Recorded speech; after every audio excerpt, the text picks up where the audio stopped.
Aaron Rodgers and the Green Bay Packers hit the road on Halloween to take on Mark Sanchez and the New York Jets.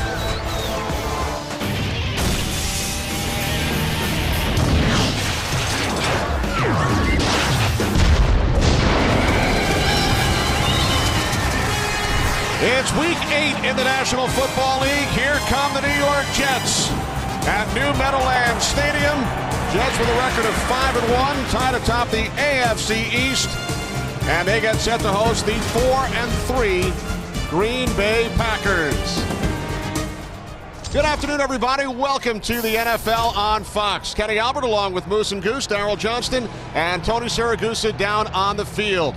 Could this be a preview of Super Bowl 45 in Dallas? Rex Ryan certainly thinks his Jets will be there, Darryl. Jets have won 5 in a row, and they are coming off their bye week as healthy as they have been all season. Well, invariably, a team will take on the personality of their head coach, and for the New York Jets, that means a defense full of bravado, but they haven't played to the level that Rex Ryan expects them to up until this point. He expects that to change this afternoon. Number one, they have a healthy Darrelle Revis, and number two, they're coming off that bye. There's going to be some new looks for this Green Bay Packer offense. And like Rex Ryan, Packers head coach Mike McCarthy very confident about today's game as well. Packers at 4-3, tied with the Bears for first place, and Green Bay coming off a big win over their division rivals, the Vikings. Well, whether it was Mike McCarthy or quarterback Aaron Rodgers, both very, very confident in their game plan coming into this game. They feel they've got a very good idea on what the Jets do defensively, and in my opinion, this is the toughest challenge for that Jets defense, especially in the secondary. Green Bay's wide receivers as good top to bottom. Here's a name to listen for today,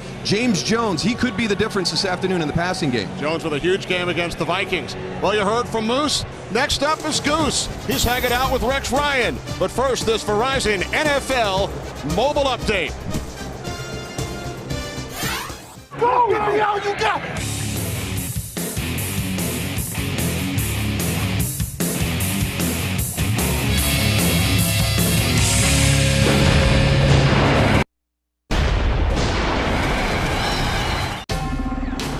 Fox Sports welcomes you to the following presentation of the National Football League.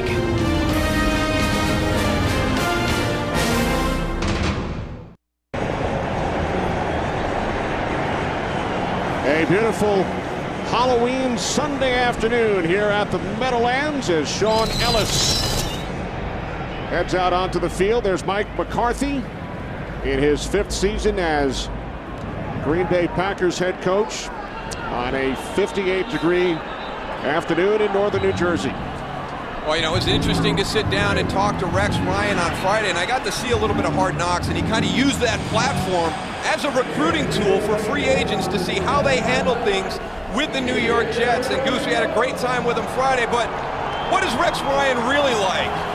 Hey, Darryl, don't be mistaken. Rex is a great guy. He'll come out, he's easygoing. But when it comes to game time and it's serious time, in that locker room, he flips the switch. He will go, he will motivate you, he will put you in the right spot, but he wants you playing at 100%. He does not go and settle for mediocrity. That's the kind of guy he is, and that's what kind of team you should see today with the New York Jets. And of course, Goose and Rex Ryan spent a lot of time together. Rex, the defensive line coach during Goose's days with the Ravens. Jets have won the toss and have deferred, so Nick Folk gets things started. We are underway at the Meadowlands. Short kickoff taken at the 18-yard line and forced out of bounds at the 23 is Jordy Nelson. So Aaron Rodgers in his 6th season leads the Green Bay Packers offense onto the field. A lot of respect from this Jets defense for Aaron Rodgers, and you hear a lot of talk about his release. He's got a lot of great weapons to work with that are around him. Greg Jennings really the definitive receiver for this offense. Expect Darrelle Revis to match up with him. Antonio Cromartie will probably draw Donald Driver, and here we are on the first snap. They flipped it. They've got Cromartie on Jennings to the top and Revis with Driver down on the bottom. 1st and 10 from the 23-yard line. Ryan Grant out for the season, so Brandon Jackson starts in the backfield. He takes the handoff from Rodgers and gains 2. Bart Scott on the tackle. And here's that Jets defense. They'll play a 3-4 look, but you're going to see so many different formations and personnel groups as an offense as you try and sort through everything. The linebacker core right there coordinated by Bart Scott. And here's that secondary. Antonio Cromartie, tall, lanky on the outside. Darrelle Revis, a real technician at the corner. Jim Leonard, he's the quarterback in that secondary. He'll make sure everything's coordinated the right way, and he'll actually lean to a matchup he thinks needs a little bit of help. Jets with 5 defensive backs in the game. 2nd and 8 from the 25-yard line. Stretch play to Jackson. Not much. Bart Scott makes his second tackle. Gain of just 1.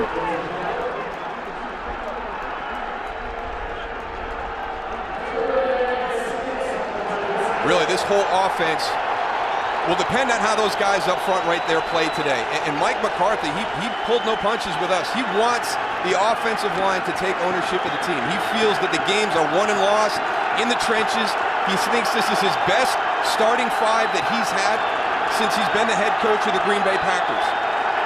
3 wide receivers set for the Packers. They must get to the 33. Rodgers looking to throw for the first time. He fires, and it is nearly picked off by the free safety, Brodney Poole. So the Packers, on their first possession after the Jets deferred, go 3 and out. Jason Taylor versus Chad Clifton on the outside. Chad Clifton coming off a good game last week against Jared Allen, but I want you to watch where this ball is thrown.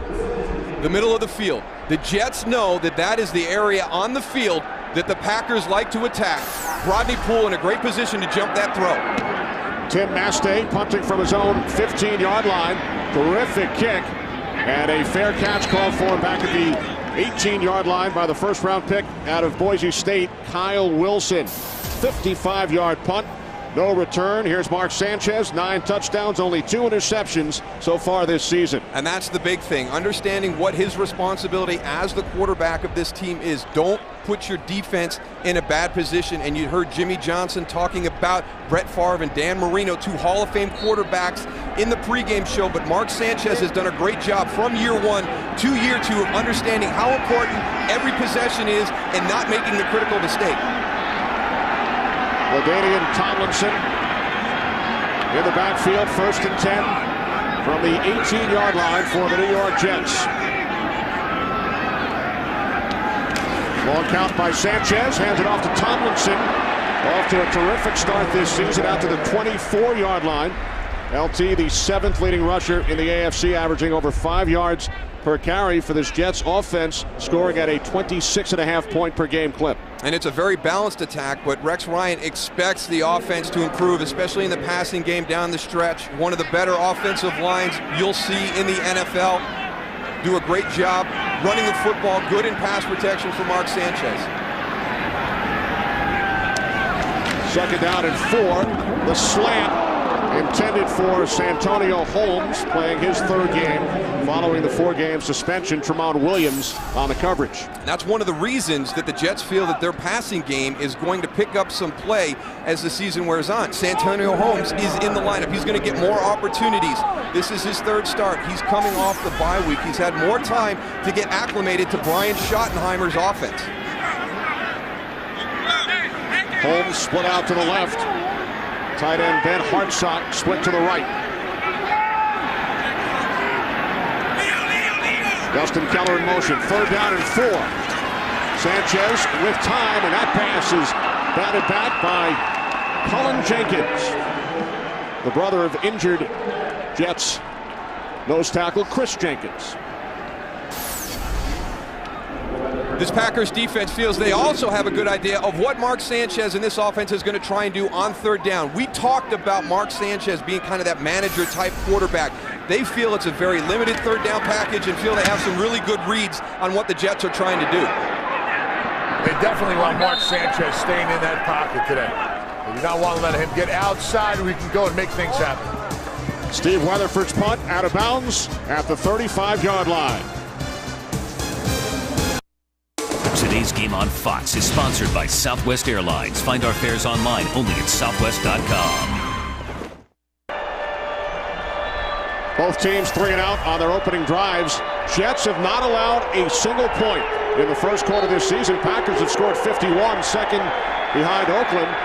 And Rex Ryan and Mike McCarthy have never called plays against each other as head coaches, as coordinators.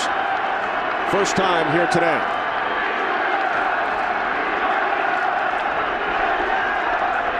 Two tight end set for the Packers on 1st and 10 from the 35. The toss goes to John Kuhn, and he is met first by Sean Ellis. Kuhn gaining 2. Seen a lot of different blocking from that Green Bay Packers front line on this particular play. Zone blocking off to the right. Watch how they all move together as a line of scrimmage. The defense good, holding up. You see that big wall they're building right there? That's going to be tough. The only area that there's going to be running room in this particular offense, the zone blitzing, is on the back side. Second down and 7. Driver split wide to the left. Jennings in the slot. Off the play fake to Jackson. Rodgers chased by Calvin Pace. Throws it away. Well done by Calvin Pace. They understand how good Aaron Rodgers is on the move. Just do your responsibility. Don't chase the play down from the backside. 97 takes a look. Here comes the quarterback. Let me get upfield. Force that throw. Good decision by Aaron Rodgers to throw it away and line up again. That's the success of the defense. Everybody doing their responsibility. When you try to do somebody else's job, that's when you have the breakdowns. Packers best in the league, 3rd and 6+.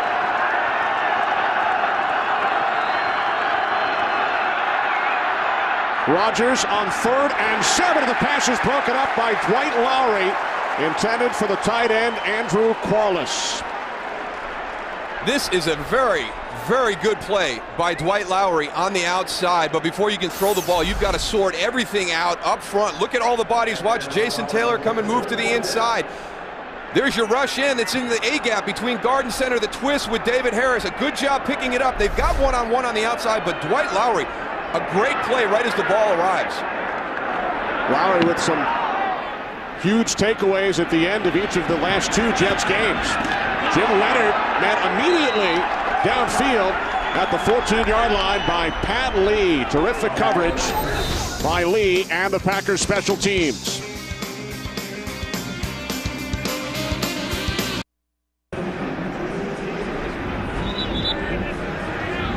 Well, it's been a feeling out process so far.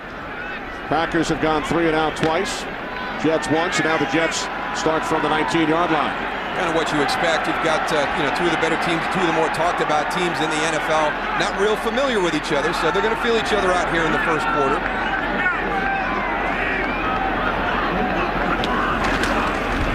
LaDainian Tomlinson out to the 18-yard line, gain of 4 as we take a look at the Packers' 18th ranked defensive unit. Just a defensive unit that's just been beat up by injuries. That defensive line, that will be the key today going up against this Jets running game. The linebacker core also hit by injuries.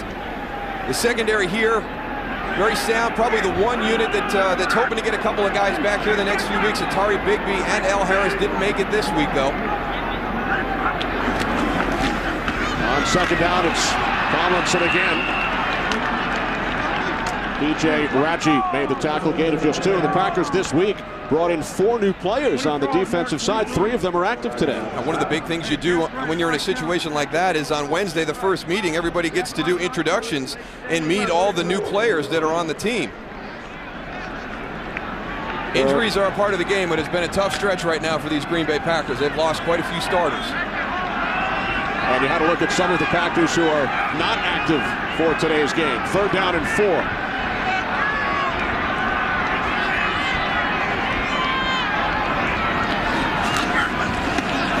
Toss to Tomlinson, and he's bottled up. Our first penalty marker is thrown. Tomlinson stopped at the 20 by Clay Matthews. Jeff Triplett, our referee today.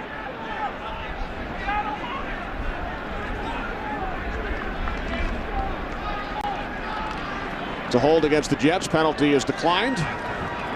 Holding 17 of the offense. That penalty is declined. 4th down. Braylon Edwards. There's a lot of talk about who should have been the defensive player of the year last year. Was it Charles Woodson? Rex Ryan felt that Darrelle Revis should have got the nomination, but you saw Charles Woodson. He's a corner, but he plays in the box. He's very physical. Different styles at the cornerback position. Woodson did take home the hardware.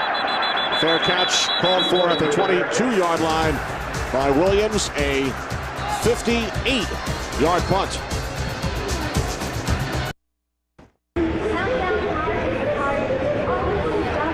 Jets pumpkins and Packers cheeseheads clashing today here at the Meadowlands. Little pumpkin cheese fondue. Yeah, a lot of costumes here in the stands today. Happy Halloween, everybody, by the way. You wearing yours, Goose? No, not yet, but I will be tonight. Trick-or-treating after this game. Yourself, Kenny? I will be as well. Okay. Third offensive series for the Packers. From their own 22-yard line.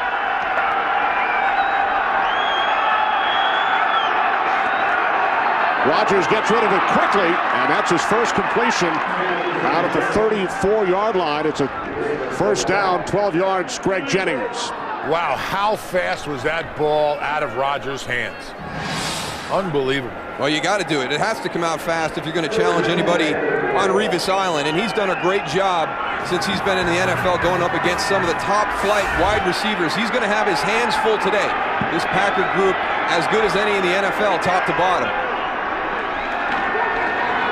From the 34, Jackson out to the 36-yard line. Gain of 2 as we check in. Thanks, Kurt. Dolphins perfect on the road this season, including an overtime win in Green Bay.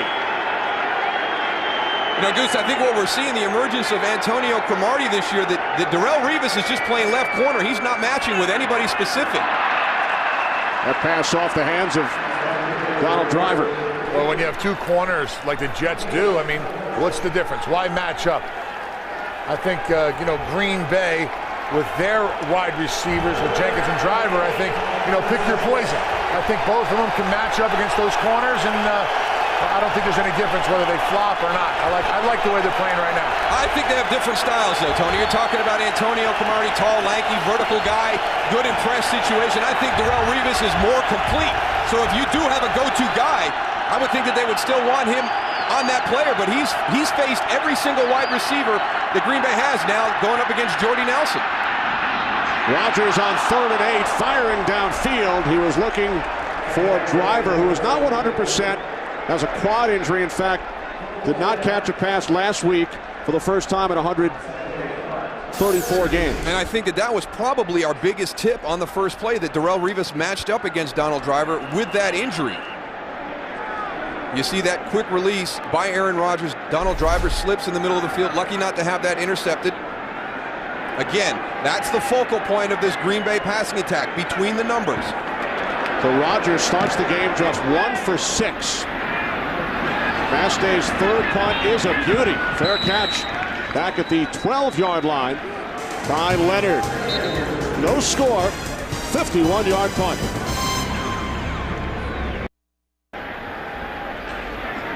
Jets take over on their own 13-yard line. Howard Green in the game for the Packers. Started the week as a Jet. He was released, had quite the travel odyssey. Returns as a member of the Packers.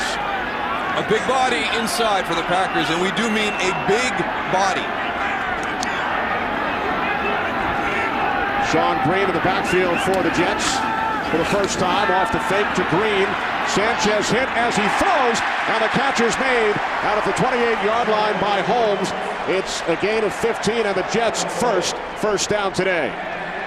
And that's how you're going to get your throws down the field. You're going to come in an obvious run formation and personnel group.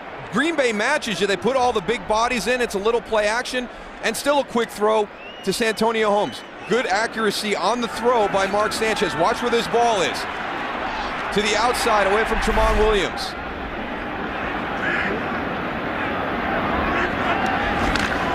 From the 28-yard line on first down, Jets look to set up the screen, but Green could not hold on. That was a well set up play. There was some room for Sean Green on that play. Well, I think they have the personnel that they want. They got the big guys in, like you said earlier, Darryl, and you're going to see those little screens, little short passes, and get those big guys running a little bit to try and slow them down.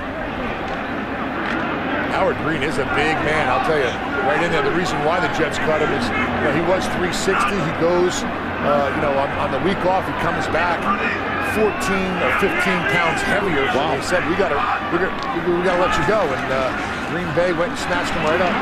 Here's Sean Green to the 29 as we head west to Kurt. Dallas without Tony Romo. Oh, Dallas with Tony Romo. They were struggling with Tony Romo. I mean, it'll be a rough year for those guys. Thank goodness for the Texas Rangers. Who would have thunk it? Cowboys 1-5. Split backs. Green and Tomlinson. 3rd down and 9. Jets must get to the 38. Sanchez down. Back at the 20-yard line. Brandon Chiller with his first sack of the season. When you have somebody like Clay Matthews on the team, everybody is going to get focused on him. But it's actually going to be the guy outside. It's LaDainian Tomlinson. That's the matchup you want. An outside linebacker coming off the edge. Look how everybody turns inside. That's a tough, tough job for LaDainian Tomlinson. You're blocking off the edge. You're out there on an fake punt. Steve Rutherford. Wow. Dives. It was close to the marker, and it looks like he picked up the first down. Wow, is that a gutsy call right there? If you don't make this, you are putting your team in a bad, bad situation. There's Mike Westhoff right there. Terry Bradshaw talked about him in the pregame show, and Tony's exactly right. Now it's going to be, did he get that lunge before that foot went out of bounds? His left foot went out of bounds. It all depends on where that ball was. But Rex, I'll tell you what, has a lot of confidence in his defense. Exactly, Tony. That's what it is. It's not a gutsy call. Oh, he's out of bounds. It's not a gutsy call if you have confidence in your defense. Even if this doesn't work, Rex Ryan knows that his defense can come out and make a stop, hold him to a field goal. It sets a tone. It sets a kind of a feel for this whole game that you're going to have to defend every single play. It's close. That ball was close to the yellow line when that ball slid out. I love the call. Green Bay is challenging the ruling on the field that the runner stepped out of bounds beyond the first down marker. So Jeff Triplett will take a look at it. Jeff Triplett trying to determine where Weatherford stepped out of bounds. We head to the Fox Command Center in Los Angeles and bring in the NFL's former Vice President of Officiating, Mike Pereira. Mike, what did you see? Well, I think you got to piece both shots together here, and I think you do see that the left foot slides out of bounds. And after you see that, when you're looking in toward the runner, you go back to the live shot, and then you can actually see that the ball is short. They'll stop it right at that point. But watch the left foot here. Here's the key. The contact here, left foot's going to slide out there, and there it's out of bounds. When you go back to the live shot now, if you go back to the live shot, now watch, and you'll stop it right where you know from that first shot that the foot went out of bounds, which is right coming up, right, just a little more. You know that it slid out of bounds right there. So now you know the ball's short. I think they move the ball back to the 42, reverse it, and it'll be a first down. Thanks, Mike. Here's Jeff Triplett. After review, the runner is knocked out of bounds at the 36-yard line with the ball at the 36.5, short of the line to gain. So therefore, it'll be 1st and 10, Green Bay, at the 36.5. Green Bay is not charged the timeout.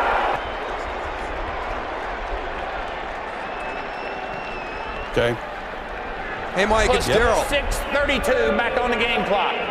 Yeah, Daryl. So in that situation, the referees are allowed to kind of look at one picture and be able to piece that together, even though there's not a definitive angle. If they can get enough information from the camera angle to go to another view, they can start at that point and be able to combine both angles to get a definitive answer. Absolutely correct, and they got to do it within the 60-second time frame, but really the replay assistant knew that before Triplett even got over there. So I think he gave him those 2 shots really quickly and got it done. Good job. We appreciate it, Mike. So the Packers take over from the Jets' 36-yard line after the gutsy call by Rex Ryan. Packers empty the backfield. Aaron Rodgers just 1 for 6, and his throw is complete to a wide-open Greg Jennings, and Jennings takes it down to the 6-yard line of the Jets, a 30-yard pass play. And again, I think that he is the wide receiver for Green Bay. That you have to stop. Coming out of the slot right there. He's working on Drew Coleman. He has no idea what the coverage is. Everybody else is running in a man-to-man situation. He jams them off the line and then turns them loose like a zone look. Only 3 rushers for the Jets up front. It looked like they were holding somebody in for a spy, so Aaron Rodgers doesn't run. But 3 guys are not getting it done on this Green Bay's offensive line right now. No pressure whatsoever on Aaron Rodgers. First and goal from the 6, and Rodgers called timeout prior to the snap. Timeout, Green Bay. They're first. Take 30-second timeout. Packers using their first timeout. Well, coming up following the Jets and the Packers, America's Game of the Week. Many of you will see the Minnesota Vikings and the New England Patriots, or the Buccaneers and Cardinals, Seahawks, and the Raiders. Coverage begins right after the Jets and Packers on Fox. Check local listings for the game and start time in your area. The second half of our Fox NFL Sunday doubleheader, America's Game of the Week. Interesting to see how Brett Favre is going to play this afternoon with those 2 broken bones in his foot. Is he amazing or what, Darryl? Well, I think if it affects your play, if all of a sudden you are not helping your team win, I think there's going to be some really difficult decisions that are going to need to be made in Minnesota over the next couple of weeks. Well, him just finishing last week's game was amazing. Absolutely. I mean, but you're absolutely right. Hopefully he can go and get it done and be out there and be effective. 2 of his former teams on the field today. Rodgers fires out of bounds. Remember, the Jets have not allowed any points in the first quarter this season over their first 6 games. I tell you, Aaron Rodgers has really embraced the philosophy that they use this week where completion percentage is meaningless.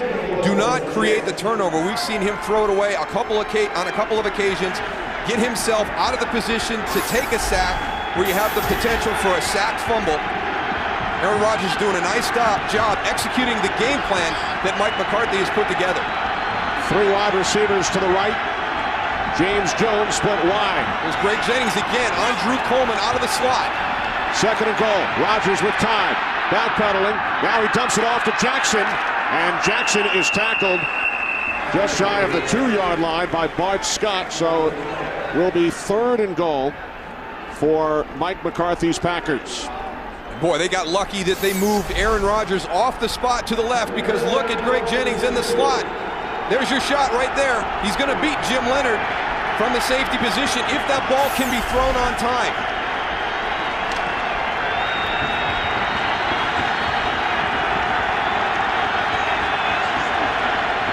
Again, 3 receivers to the right.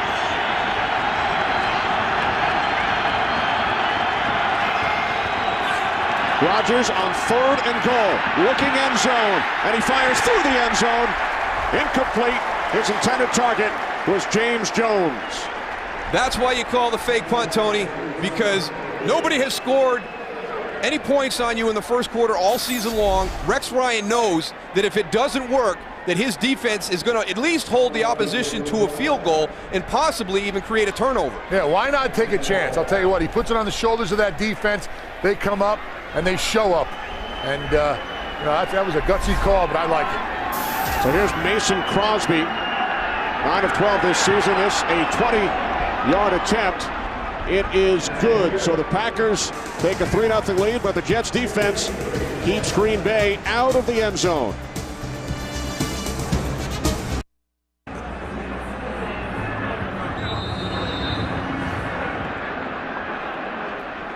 One of the more important things down there in Arlington, Texas later this evening than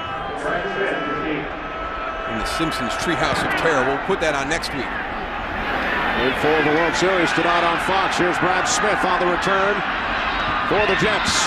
Cuts to the outside. And Smith finally tackled just shy of the 30-yard line by Eric Walden. 28 yards on the return. So Mark Sanchez and the Jets offense back out. Jets coming off the bye. This might surprise some people who expect to see Mark on the gossip pages as well as the sports pages. He spent much of the bye week with his dad out in California. He said he was in bed at 9:30 every night. Oh, that's what the bye week is for. I know some guys like to kind of get out and go on vacation and get away from football, but to be able to get rest and let your body recover a little bit at that point in the season, I think Mark Sanchez did the exact right thing. Is that what you did, Darryl, on the bye week? Oh yeah, unplugged. Me too. On the sofa. 8:30 I was in bed. Well, we really believe that, Tony. Here's Tomlinson out to the 33-yard line. Gain of 3. Charles Woodson, the tackle. LaDainian had a nice cut on that play. Breaks one tackle. He's still running. Not happy with himself right now. It's just been amazing how he's performed this year. I think a lot of people felt that his better games were behind him coming into 2010. And the Jets, you know, you've got Sean Green. Why are you bringing in LaDainian Tomlinson? But he's proved everybody wrong. You watch him on film, and he's very decisive. He's very, very fast to the hole.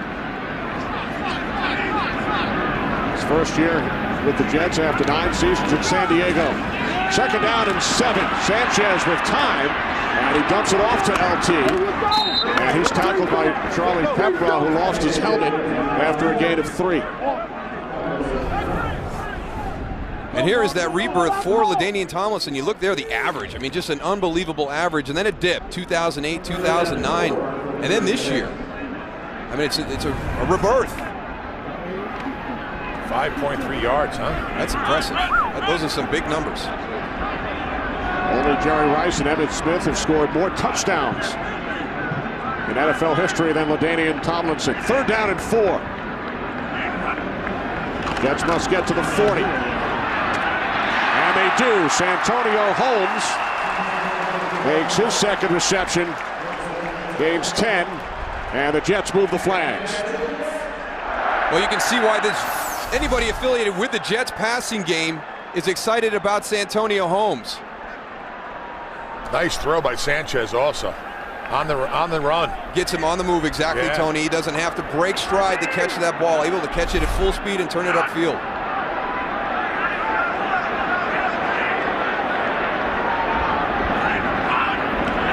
Movement prior to the snap. False start, 67 offense, 5-yard penalty, 1st down. Veteran right tackle, Damian Woody. And he's going against one of the guy he knows really well, and Howard Green right in front of him. Maybe Howard Green got the best of him when he was back at the Jets and maybe in camp. Damian Woody a little nervous. Maybe he used one of your tricks and threw out that jet cadence from the defensive line position. We'll talk about that later. 1st and 15 following the penalty.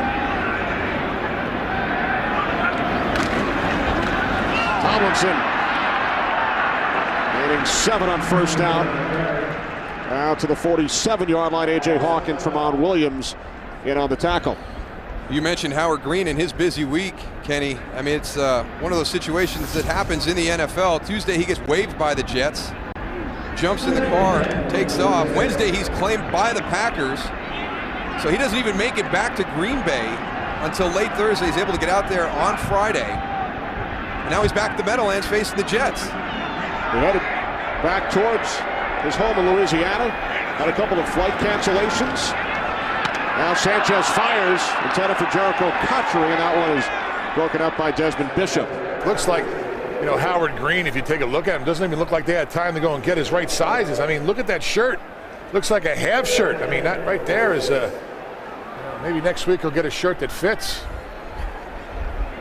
How many X's were in that XL? I don't know. 4? Two, not enough. Doesn't have enough. Well, now he's got it down. 2 more. He's got it stretched down. I think that's probably like a 5X, okay? And I think maybe he needs a 6X long.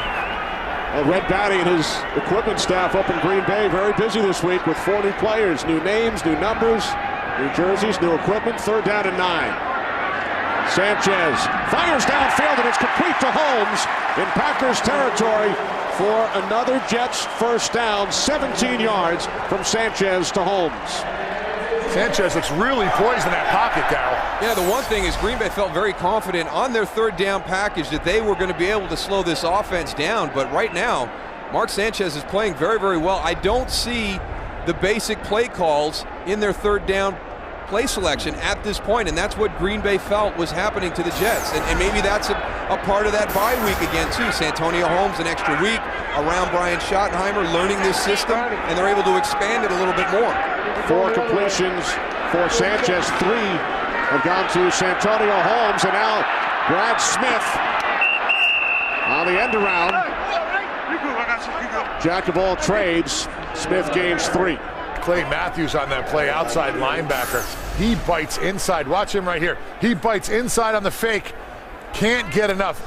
That's a little tip right there, guys. If you're going to go and come inside, try to keep your shoulders square to the line of scrimmage, because then you can come back out. Once you turn your hips and your shoulders, you saw Clay Matthews there. He had to spin back out to try and help. It was a nice job by Sam Shields, though, Tony. He knew that Brad Smith was on the field and to be alert for that end around. That's called helping out your buddy, Darryl. The Shields helping out Matthews. First quarter comes to an end on Halloween in East Rutherford, New Jersey. We'll return after these messages from your local Fox station. You talk about ingenuity on Halloween. Jets have some play callers in the stands. Oh, that's not right, though. Rex has lost some weight. He's not carrying that much down in the belly. Look at that. It's coming down. They're pretty close, guys. They're pretty close. It's coming down. The snap to Brad Smith. Jets start the second quarter with the Wildcat. Smith takes the direct snap, loses the football, and the Packers have recovered.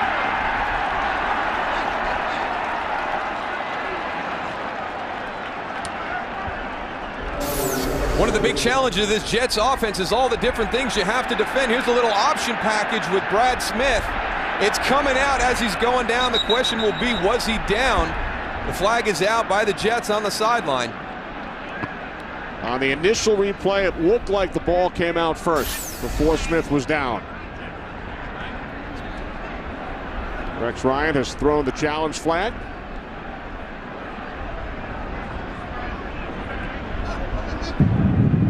The Jets challenge the ruling on the field of a fumble.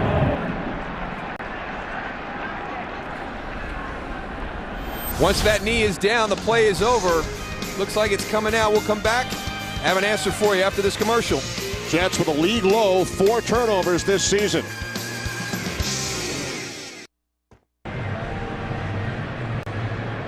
Our second challenge of the first half.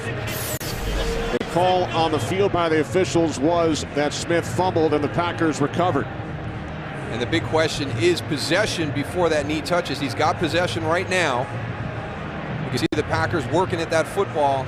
Looks like it's starting to come loose now as he extends his hand. Knee goes down. Looks like the ball is dropping right there. So I think it's going to stand as called. Number one, is there enough to change it? I don't think so. So I think the big thing is it will stand as called on the field.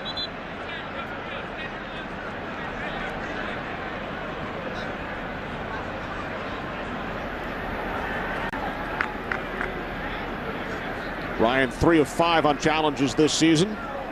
After review, the ruling on the field stands. The Jets will charge their first timeout and first challenge.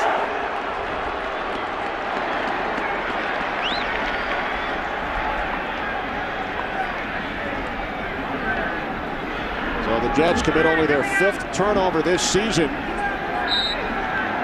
Packers take over at their own 34-yard line.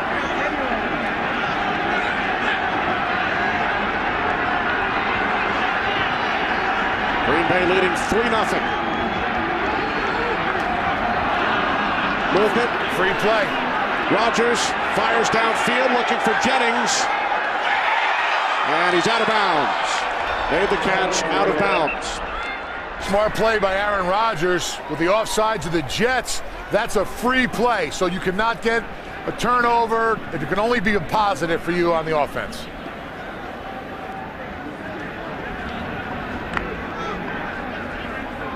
Offside. Defense, number 58. 5-yard penalty. Still first down. Brian Thomas. It's like Brian Thomas and Jason Taylor both coming off.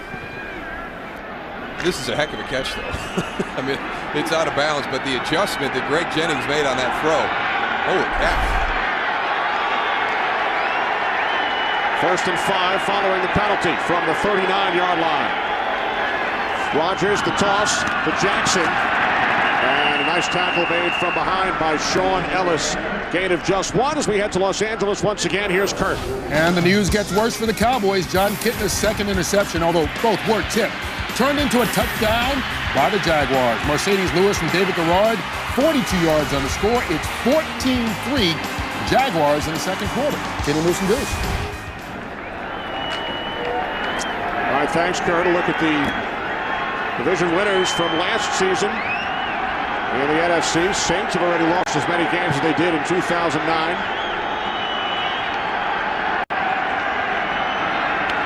Second down and 4. Rodgers, first down into Jets territory. Jordy Nelson makes the catch at the New York 44-yard line, a gain of 16. Again, it's pressure off the slot, and it's an adjustment by the Packers. Drew Coleman coming in from the right side of your screen. They got 2 guys to block him, and there it is, the middle of the field. Green Bay does a great job of attacking the middle of the field, and right now, even though the Jets scouted it, they know it. The Green Bay Packers are being more efficient and more effective. 3-receiver set. Jackson the lone back from the Jets' 44-yard line. Rodgers faked the end around. Now he throws downfield, and a diving attempt is made by Jennings. Man, did that play action stop that defensive line as far as the pass rush. A lot of stuff going on in the backfield. Watch the defensive line. They go, they know something's going on, they settle. Now Aaron Rodgers has all day to look downfield because no one's up in his face because of that play action and all that action in the backfield. Rodgers with great respect for Revis and Cromartie. He told us yesterday we'll pick on the third guy, that the third corner for the Jets is going to see a lot of action today. Second down and 10. Rodgers to the outside, looking for Jones. Coleman on the coverage. Well, one of the things that they're able to do, because it's built into their offense and it's so hard to cover these guys, is they won't line up at the same spots during the course of the game. All 4 wide receivers can play across the board. So if you're trying to match Greg Jennings as an outside corner, he can move into the slot. He can be the third guy in a trips formation. So you've got to be able to move throughout with him. Right now, the Jets are electing to play Revis and Cromartie on the outside, and they're getting Jennings and Driver and Jones into the inside and taking advantage of that third corner you talked about. Top of the screen, Jennings against Revis. Rodgers up the middle, and that pass deflected off the hands of the tight end, Andrew Quarles, who grew up near Hofstra University on Long Island, used to attend Jets training camp, playing at home for the first time. Again, coming off that little bunch, gets a great release off the line, and Aaron Rodgers can really fit a ball, and he's fit some nice shots in. There's a changeup from Darrelle Revis. You can see Greg Jennings anticipated it, got inside, wanted the ball his way. Mastay with the punt to the 10-yard line, fair catch by Leonard, 34 yards on the punt. Jets pin deep. Well, 2 days ago, the Jets celebrated Halloween at their practice facility in Florham Park, New Jersey, hosting a Halloween party for local kids. Mark Sanchez and offensive coordinator Brian Schottenheimer, there's Brian, on hand to hand out candy to the youngsters. All about finding out who's got the best candy. Got to track down those Butterfingers. Absolutely. Off the play fake on first down. Sanchez moving to his left, throws out to the 23-yard line. And the pass is ruled a completion to Jericho Cotchery for a gain of 13. All right, you have a play during the course of the game, and you got to hit it. Watch Braylon Edwards, 17 versus Charles Woodson. Charles is going to turn him loose. Uh-oh, there's no safety back there. An opportunity for Mark Sanchez. Now I know he's rolling to his left. He's a right-handed quarterback. This is a tough one. But I tell you right there, if he can get his eyes downfield, he's got a huge play. That's a touchdown.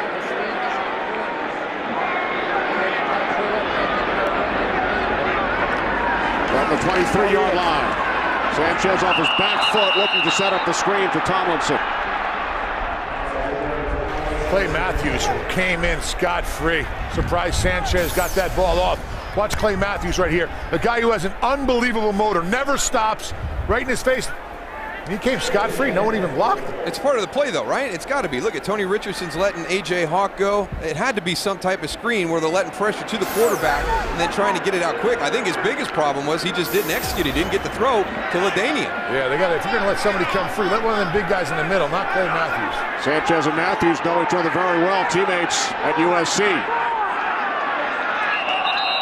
Penalty markers on 2nd and 10.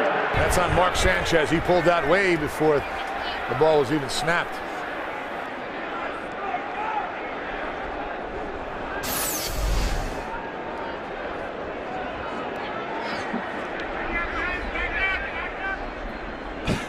Maybe he saw Clay Matthews in his face. Got a little nervous. But don't you wonder, though, because he calls the cadence in the huddle. You know, he's the guy that calls what's it on. And, I mean, how do you pull out first? And you talk about, you know, the nose guard who jumps offside, but the quarterback who has a false start. Number 74 of the offense. They blame it on the center. Second down. They even cover the quarterback. They don't blame him for anything. Holy cow. Oh, my Lord. Come on. You say, hey, come on. Nick knows. That's not right. Are you kidding me? They don't know what to do. Look forward to hearing about that one from Nick Mangold this week, Goose. That's going to cost him, Kenny. That's definitely going to cost him.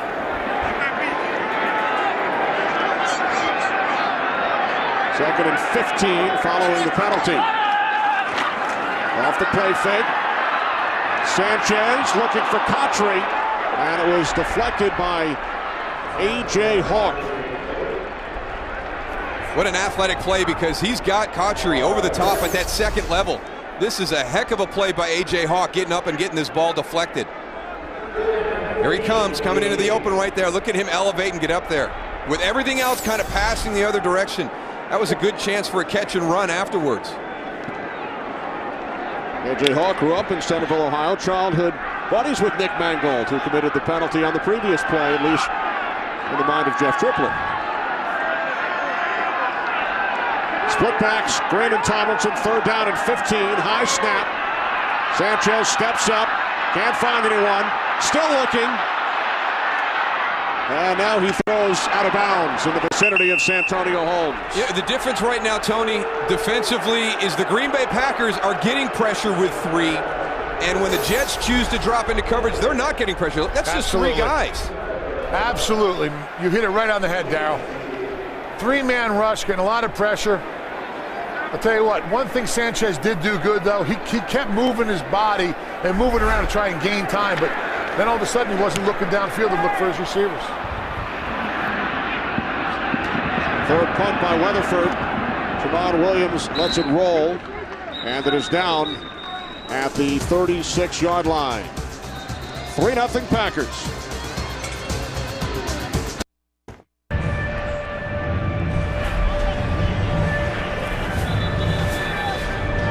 Three minutes in, second quarter, with the Green Bay Packers leading the New York Jets 3-0. Packers will start from their own 36-yard line.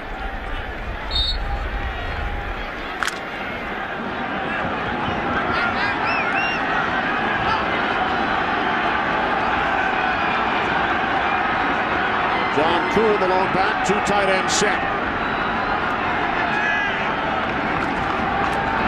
The toss to Kuhn, the former fullback.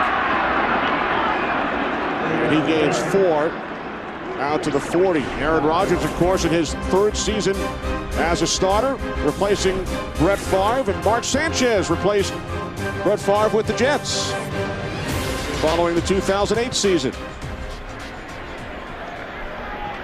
So both quarterbacks following a legend. Rodgers, the first round pick back in 2005. Backed up Favre for 3 years in Green Bay. Record of 21-18 as a starter. Led the Packers to the postseason last year. Here's Brandon Jackson. Gain of 2. Jason Taylor the tackle. We had Wes Kurt Menefee. Maybe someday that list will say Rodgers, Sanchez, Bradford. Sam Bradford looking good, leading the Rams to another touchdown. Danny Amendola, and a 10-0 lead against Carolina. As you know, Kenny, St. Louis already equaled their win total from the previous 2 years combined.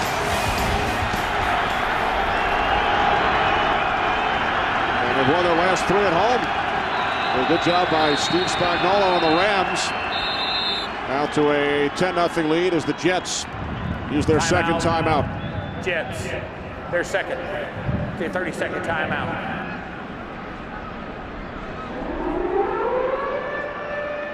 So Rex Ryan's club trailing 3-0. They've won 5 consecutive games, Darryl, after losing to the Baltimore Ravens in their opening game. And we had a chance to spend some time around Rex on Friday. We've heard all about him from Goose, who played for him in Baltimore, but he has a lot of confidence, but the Jets have backed it up so far. Yeah, they really have it, and I think right now there's no panic on that sideline. You're down 3-0, but you go back and you look at some of the things that have happened. You try to fake punt, which is a great call. I mean, I really like the call. It doesn't work, but you've got that confidence in your defense. They helped you with a turnover also. You have a fumble by Brad Smith. You're still there. The big one is Mark Sanchez missed that throw to Braylon Edwards. That was the one that you're like, wow, there you go. You draw up that play during the course of the week. You've got the big play shot down the field and you miss it. 4th down and 4. Packers must get to the 46. Rodgers' pass sails high. He also took a hit from David Harris. That's the first time that that Jets defense really blitzed up front. They brought Jason Taylor over the nose, Leonard on the outside, and David Harris comes up with all the pressure. That's what you have to do right there to Rodgers. You have to let him know that you're here, get up in his face. That's going to help them later on in this game. Last day punting for the 5th time. Looked like it deflected off Swain of Green Bay. And the ball is down at the 3. And you'll see it hit his foot right here and be kicked forward.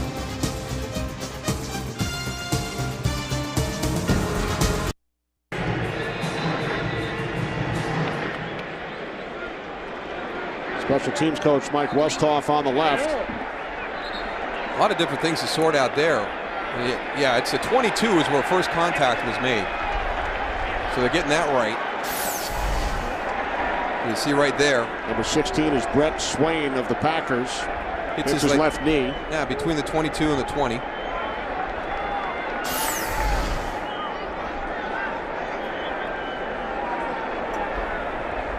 During the punt, we had an illegal touching by the kicking team at the 22-yard line. Therefore, it'll be 1st and 10, Jets at the 22. The officials initially spotted it way back at the 13-yard line, so it's been pushed up to the 22. And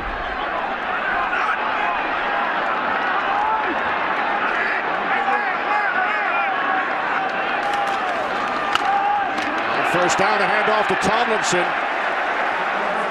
And he takes it out to the 30 for a gain of 8. And with that rush, LaDainian Tomlinson goes over 13,000 rushing yards, joining Walter Payton as the only 2 players in NFL history with 13,000 rushing yards and over 4,000 yards receiving. An amazing career. Great to see him playing at the level he has in 2010.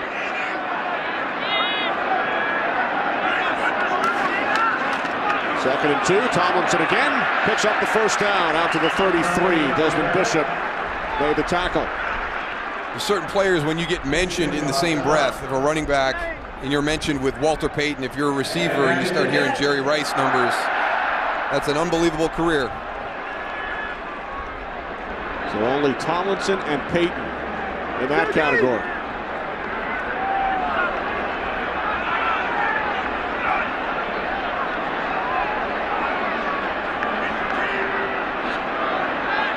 First and 10 from the 34-yard line. A toss to LT, looking to throw. And now he pulls it in.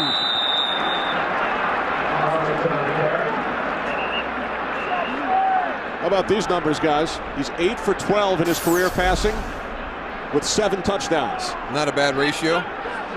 Gets out of the outside. It's defended well by Green Bay. They were not fooled on that play. Watch the coverage here on the trick play.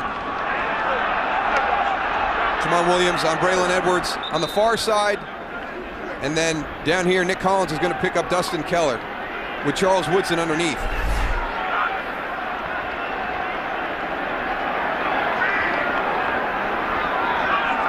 Second down and 8. Sanchez dumps it off to Green. And Sean Green has a Jets 1st down. Out to the 47. Gain of 10. One of the things that Mark Sanchez was not happy about with his performance against the Broncos the last time they played was he felt he didn't get to his checkdowns enough. He was trying to get the ball down the field, and there's been some people who've criticized Mark Sanchez about not stretching the field and checking down the ball too much, and you have to put that aside. Number one, it's playing within the system, and the way that they have this offense set up, it works around that. Have the confidence to check that ball down, keep moving the chains, give your offense more opportunities. Off the play fake to Tomlinson. Sanchez nearly picked off by Charles Woodson. Pass intended for Braylon Edwards, and we head to Los Angeles and Kurt Menefee. Well, a nice start for Terrell Owens, or should we say a lucky start. He's already scored 1 touchdown, then followed the bouncing ball right into his hands. Hey, better to be lucky than good. It's great if you can be both. 14-6 on 2 TO touchdowns. Bengals lead the Dolphins. Kenny Moose and Goose. Thanks very much, Kurt. Packers leading this one 3-0. Midway through the second quarter. 2nd and 10 for the Jets from the 46-yard line. Inside handoff to Tomlinson. He slips and gains just 1. One of the things that Mark Sanchez has done a nice job this season, and he got lucky in that Denver game again, could have had 2 other picks, but right here, don't make that throw. I mean, Charles Woodson is in your hip pocket, and he's done a good job against Denver. Had a little bit of trouble, but you go back and look at some of the quarterbacks from 09 to 10. Aaron Rodgers, more interceptions already this year than last year. You see how close some of the other big-name quarterbacks are around the NFL. And Mark Sanchez has done a great job of cutting his down to only 2 this season. None the first 5 games. Sanchez complete. Tomlinson loses the football and then falls on it for a Jets first down. Fortunate bounce for LaDainian Tomlinson and the Jets. Wow. Well, we just heard it on the game break. Sometimes it's better to be lucky than good. Absolutely. That ball comes right back to him. Clay Matthews with a nice rush right here. Damien Woody staying with him. But Mark Sanchez definitely felt it. And then LaDainian Tomlinson goes. Where'd he get his head up afterwards? He knows the ball comes out. Look at his head come right back up. Find it. Get on it. It's a heads-up play by LaDainian. Oh, there's not a more helpless feeling in the world, Tony, than laying on the field knowing the football is not in your hands anymore. And you see it right out in front of you. I never had that one. Mine were always bouncing down the field somewhere else. Sanchez backpedaling. There is a flag.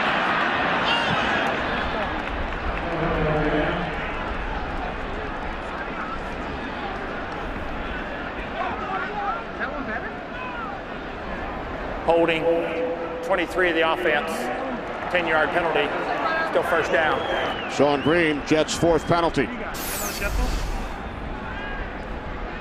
Not just running and catching the football, but as a running back in pass protection. And what Sean Green did there is he made no effort to get close to A.J. Hawk. He just turned and waited. You're going to catch all the force on that pass rush, and you're only about 2 yards away from your quarterback. A.J. Hawk is going to drive Sean Green right back into Mark Sanchez's lap. He has got to attack A.J. Hawk and get as close to the line of scrimmage as he can to give himself room between the rusher and the quarterback. You don't want to be the nail, you want to be the hammer. First down at 20. Here's Green. Lewis said, oh, you love being the hammer. That's the only way you could be.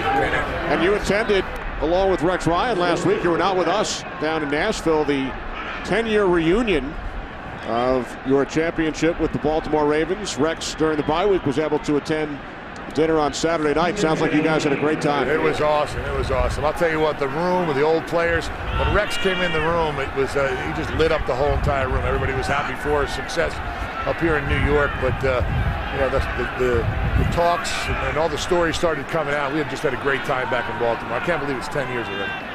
Rex said you win a championship, you get together with the guys every 10 years. And that's a feeling you never forget. Tomlinson down to the 43 for a gain of 7. Well, it looks as though Green Bay's plan coming into this game is really to drop more in coverage and try and fill those zones against Mark Sanchez than trying to pressure him. It looks like they're comfortable letting Clay Matthews go one-on-one against Damien Woody, try and get some matchups. But Dom Capers, his defensive plan for the Green Bay Packers seems to be more based on coverage, trying to confuse Sanchez or force him into a bad throw.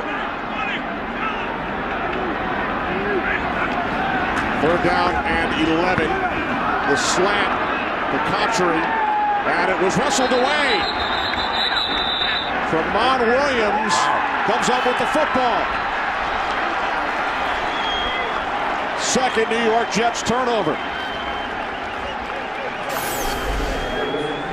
Tramon Williams on the slant, keeps battling. He battles for the football. As they go to the ground, it looked like it was a tie, which should go to Jericho Cotchery. That's right. And then he pulls it away, wrestles it away from him once they get to the ground. I think it should be a completion to the Jets right there. Plays over. Tie goes to the Jets receiver. Let's see if Rex Ryan uses his 2nd and final challenge. He does. Tie goes to the runner in baseball. Tie goes to the receiver in football.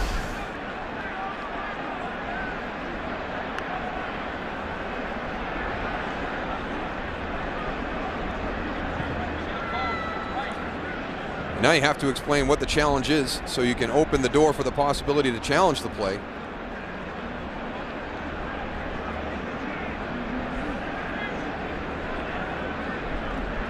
And I think that's the whole issue right now. Is it reviewable? We'll bring in Mike Pereira and find out if this is something that Rex Ryan can even take a look at. How you doing, Mike? Yeah, The from Jeff Jets are Triplett challenging first. the ruling on the field, saying that the receiver was down by contact with possession. A pass ruled complete, incomplete, or intercepted in the field of play is reviewable, so the Jets will challenge. What do you see on the play, Mike Pereira? Hey, this is one that's really interesting, and we've gone through this before. You're talking about they came up with the ruling of interception, of who actually ended up with the ball. Now, that aspect in itself is not reviewable, just like simultaneous catch is not reviewable. Now, the challenge is catch and down by contact, but with the fact that you had this play, with both guys in possession of the ball, before they go to the ground, they have got to stay with the defensive player coming up with the interception. Do not see any situation here where they could actually rule catch and down by contact, because it's, again, that initial ruling was that it was an interception. Hey, So Mike, this is intriguing. Mike, Tony Siragusa, isn't the player down when his hip hits the ground? Isn't that when the play is over? Well, it is, Tone, but remember what they did here is that they ruled that the defensive player had the ball, so they actually ruled interception. I mean, it's really one of those. This gets into this gray area that they have about who gets possession of the loose ball, and that's really what you have with two players going to the ground in joint possession. So it's going to be up to Triplett to see if he has catch down by contact, but to me, what you got here is you're reviewing who ended up with possession of the ball, and that in itself is not reviewable. And the simultaneous aspect of it too. So doesn't a play, once you open it for review, doesn't everything become reviewable in that situation? Or is simultaneous possession one of those rare ones that is not reviewable even when the entire play is opened up to review? You're absolutely right, Moose. It's, everything is reviewable within the context of replay, but simultaneous possession is not. It's who ruled. It's like if you go into a scrum, into a fumble, and recovery of a loose ball. That's not reviewable. Whoever comes out of the pile is the one that's going to get the ball no matter what might have happened before. So in this case, I think it's the same thing. Now, if he can try to say that he's got catch first and then down by contact, I think that's going to be tough for him to come up with. This is really one of the most interesting situations that I've seen in replay this year, but I think he's got to stay with the call on the field that the defense ends up with the ball. I don't see how he could piece it together any other way. All right, thanks, Mike. He's coming out right now. If we need more, we'll come back to you. After review, the ruling on the field stands. The Jets are charged a timeout. That'll be their third timeout of the half. They're out of challenges for the remainder of the game. Glad to have Mike Pereira on that one because, as he pointed out, one of the more unusual review situations that you could have. And again, you know, Tramon Williams coming out of that play with the football is really the reason that it gets ruled that way. You know, if you've got Jericho Cotchery fighting, and it stays that simultaneous, it's gonna stay Jets. But with Tramon Williams fighting for that ball and stepping away, that eliminates the possibility for change of possession. Yeah, it was almost that the possession was done after the play was over. When his hip hit the ground, then the ball, you know, was declared who had it. Well, we would have had it wrong had it not been for Mike Barrera, because when we watched it, we're thinking, no, he's got the catch. It's simultaneous when they went to the ground. And as you pointed out, Tony, when his hip hit, the play's over. He's down by contact. So I wouldn't have had that one right. So the Jets turn it over for the second time, and they're out of challenges. Rodgers on first down, complete to Swain. That's his first catch in the NFL, a 7th-round draft pick back in 2008. Brett Swain gaining 12 yards.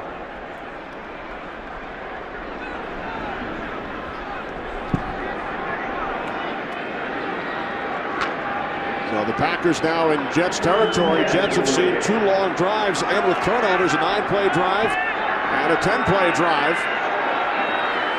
Packers maintaining a 3-0 lead as Jackson takes it down to the 45-yard line. Gain of 3, Mike DeVito, the tackle. And I can't say enough about the game plan of the Green Bay Packers right now. I've been watching these matchups on the outside. They're doing such a good job of getting Greg Jennings into the slot and drawing the matchup that they want. The Jets have not decided to move Darrelle Revis across the formation and follow him inside. He's staying outside and covering the widest receiver on the field. Matched up against James Jones on 2nd and 7. And there goes Jennings into the formation. Now he'll draw coverage by somebody else. Coleman. Drew Coleman matched up with Greg Jennings. On 2nd and 7. Rodgers moving to his right. Now he throws downfield off the left hand of Jennings. No flag. Jennings wants one. It was Coleman on the coverage. That's a good job by Drew Coleman staying there. He's drawing the hardest assignment by the defense. Greg Jennings coming out of the slot right there. There's Drew Coleman. Revis is on the outside against James Jones. That's a good play by Drew Coleman. I don't know what Jennings is all upset about. Looked like good coverage to me. But the ability of the wide receivers for Green Bay to play across the board is creating some matchup problems for this Jets secondary. Now it's Revis on Jennings, 3rd down and 7. Rodgers steps up, he throws, and there is a flag after the contact on Jennings by David Harris. Jennings shaken up.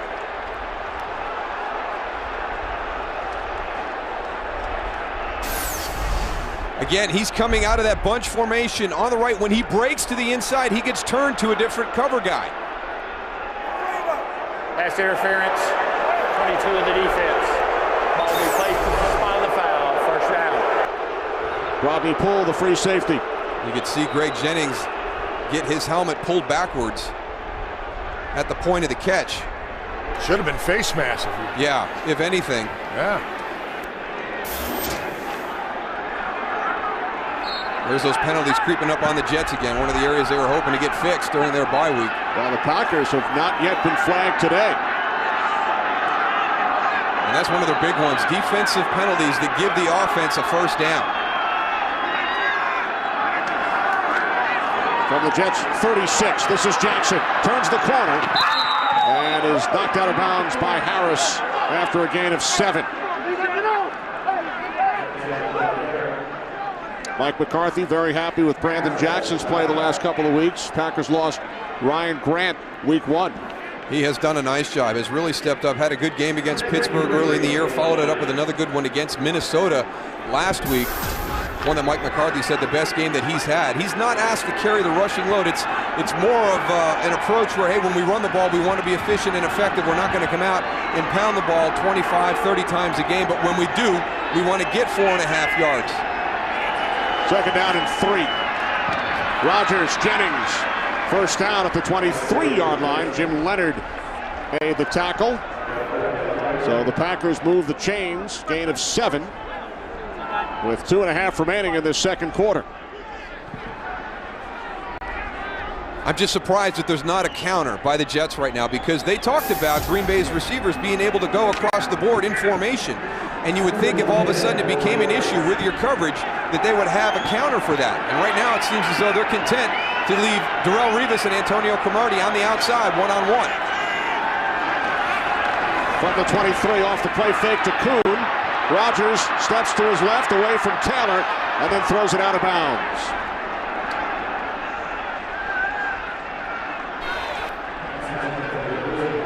Jason Taylor on the rush. He jumped to try to get in Aaron Rodgers' face. Watch right here. And then watch after this, Bart Scott just going, seeing that they can't go and give him a lot of time. Comes up from the outside, but Jason Taylor identifies it, gets his hands up. Now Bart Scott's going to come in from the pitcher. I mean, Bart Scott's got some speed. Woof. Looks like you out there, Darryl.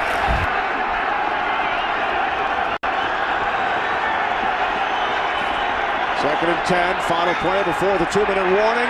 Rodgers taken down back at the 33-yard line by David Harris, his first sack this season. Loss of 10 on the play. That takes us to the 2-minute warning from New Meadowlands Stadium. Packers leading by 3. This telecast is copyrighted by the NFL for the private use of our audience. Any other use of this telecast or of any pictures, descriptions, or accounts of the game without the NFL's consent is prohibited. Welcome back. Kenny Albert, Daryl Johnston, Tony Siragusa, with producer Barry Landis, director Michael Frank. On Halloween, Packers leading the Jets 3-0. That looks like the same hat that our director has. Very popular hat these days. We're on the same wavelength, Goose. Third down and 19. Empty backfield for the Packers. Rodgers gets rid of it quickly. The tight end Donald Lee out of bounds at the 27. Packers send out the field goal unit. A little pressure again on that time, and we haven't seen a lot of it, which is surprising, because on the play before, here comes your pressure here. We're going to bring all these guys in. We're going to drop in coverage. Now, we talked to Rex Ryan and said, what was the most important thing that your dad, Buddy Ryan, taught you about defense? And I was surprised to hear this one. It came from a discussion with Y.A. Tittle. And Y.A. Tittle told Buddy Ryan that if you drop guys in coverage, eventually I'm going to find somebody open. You've got to bring pressure. Mason Crosby, Darryl, wide left into the wind, missing a 45-yard attempt. And into that situation with the 3rd and 19, you bring pressure, you force that ball to be thrown short, and now all of a sudden you extend that field goal back a little bit, and Mason Crosby has to fight these winds here. It gets pushed wide to the left. So the theory of pressuring the quarterback actually came from Y.A. Tittle, who's saying, you know, hey, I'll find somebody open eventually. You know, you've got to bring pressure. You've got to make me uncomfortable as a quarterback in the pocket. Hey, Darryl, check out this goalpost. It is blowing so hard. The whole goalpost right above my head is shaking like crazy. We just showed it. We can hear the wind. Best starting field position for the Jets today from their own 35. And a diving catch is made by the tight end, Dustin Keller. The Jets' leading receiver, that's his first reception today. There's that goalpost you were talking about, Goose. Yeah, it's blown a lot harder than I thought. Second down and 5. Sanchez with time, throws complete to Tomlinson. Wrestled out by Tramon Williams. Clock continues to run. Tomlinson to the 44-yard line, setting up 3rd down and 1.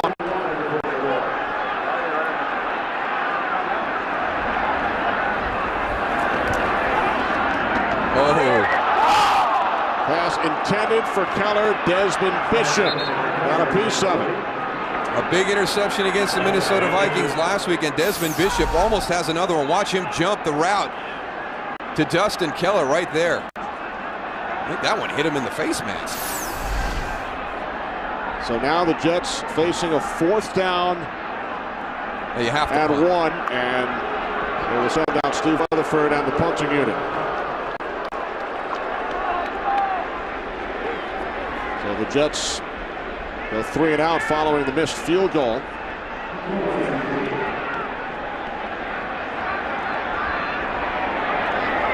Rutherford punting from his own 33-yard line.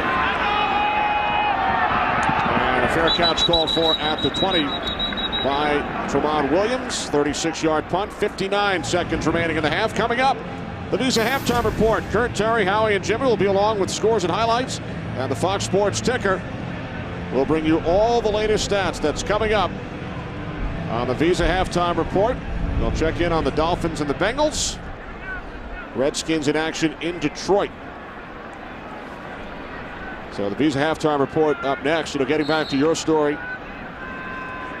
regarding Rex Ryan and the advice relayed to him by his dad, Buddy, by a Y.A. Tittle, the Hall of Fame quarterback who last played in 1964 with the Giants. So 46 years later, still has an influence on Rex Ryan and the 2010 Jets.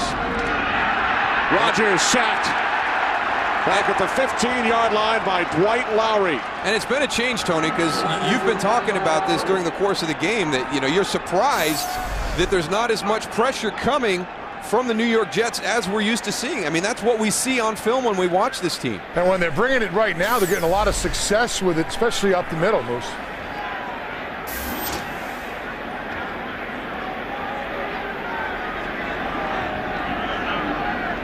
Jets with 2 sacks in the first half. Rodgers kept clean last week in the win over the Vikings.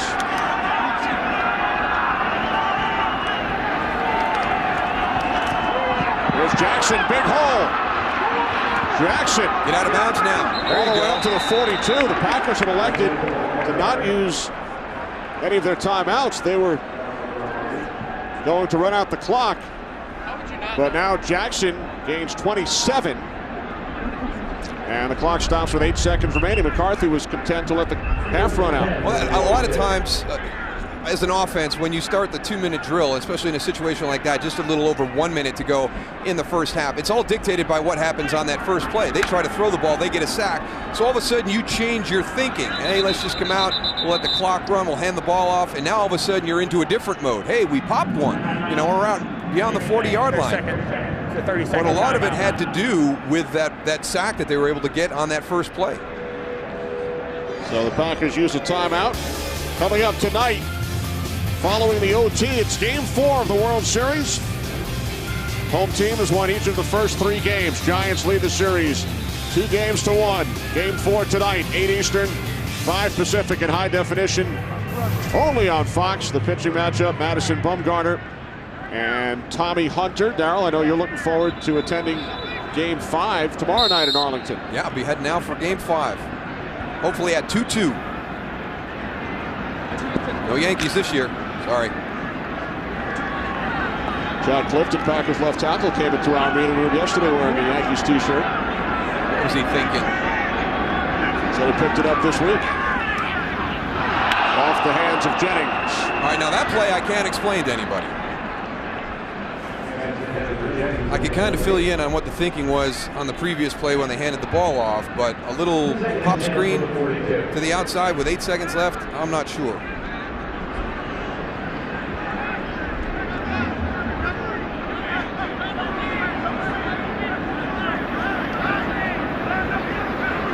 Now 5 seconds remaining in the half. Jets turn the ball over twice. Jets have not been held scoreless in the first half since the game in Buffalo back in September of 2007. Rodgers takes a knee.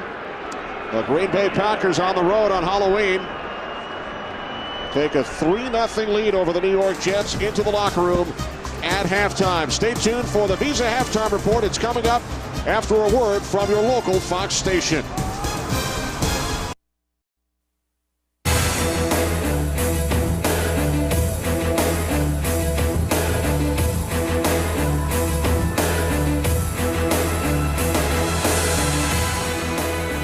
Welcome back to the Meadowlands. Follow your favorite team all season long. Go to itunes.com/NFL. We get set for the second half. Kenny Albert with Darryl Johnston. Packers lead the Jets 3-0.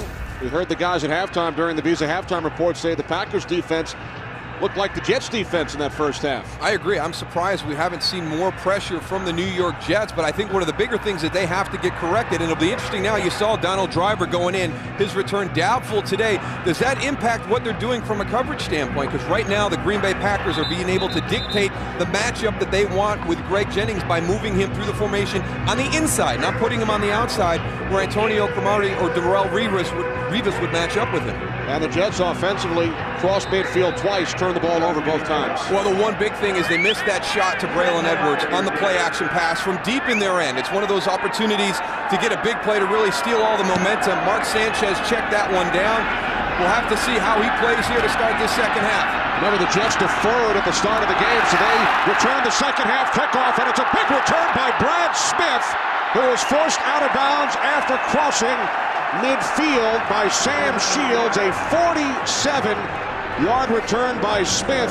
Goose, terrific start to the second half for the New York Jets. Yeah, it is, and I'm not surprised at all. I had a chance to talk to Rex going in right after halftime, and he was not happy whatsoever. I know we talked about it in the morning, and we talked about how, Rex, nice guy and everything like that, and he gets those moments where he will come after you with everything he has. We just had one of those moments. He is not happy with this offense right now. He said our defense is playing our butts off. Offensively, we're not running the ball. I got a quarterback that's not finding his receivers. He is not happy with this Jets offense, the way they played in the first half. And I'm sure he told them about it going into halftime.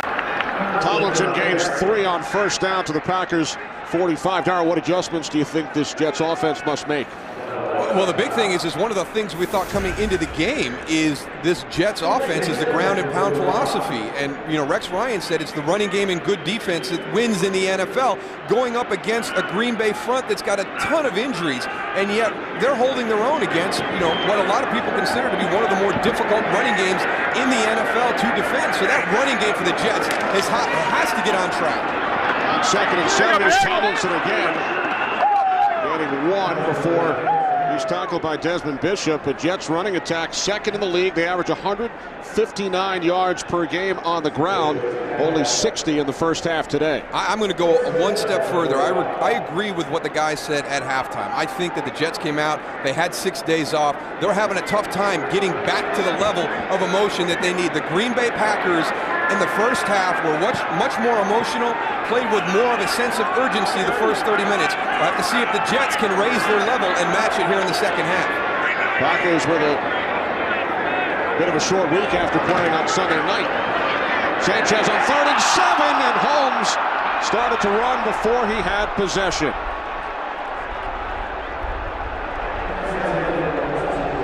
Again, another opportunity for Santonio Holmes on this one. It's a catch and run. Watch Braylon Edwards, 17. There's a little rub right there. That's what frees him up. Mark Sanchez puts the ball there. It's a catchable spot. Santonio Holmes, do your fundamentals, look at it and catch the ball. That's another big play opportunity missed by this Jets offense. So Weatherford punting from his own 45-yard line, end over end. Fair catch called for at the 11 by Tremont Williams. 34-yard punt. Holmes would have had running room, could not make the catch. I think we have our winner. I wonder if that is just for today on Halloween. I have a feeling that is every home game for the Jets. Yeah, that's not a costume. Yeah, that has nothing to do with this being October 31st. How about 365 days a year? Hopefully not. Hopefully not. Packers start from their own 11 without Driver. Kuhn and Corey Hall in the backfield. Hall, the fullback. But the Packers leading 3-0. Hall leading the way for Kuhn, and he hurdles out across the 15-yard line. Kind of the way they started the game offensively, well, you wonder if they're going to go basic. Let's see what the Jets are going to do. The first half, you're worried about that unscouted look because they're coming off their bye. Now coming out in the second half, you heard Tony talk about Rex Ryan. It just laid into his team, and you wonder if they're going to pull something up here early in the second half defensively. So come out, put yourself in a position where you eliminate a really bad play from happening.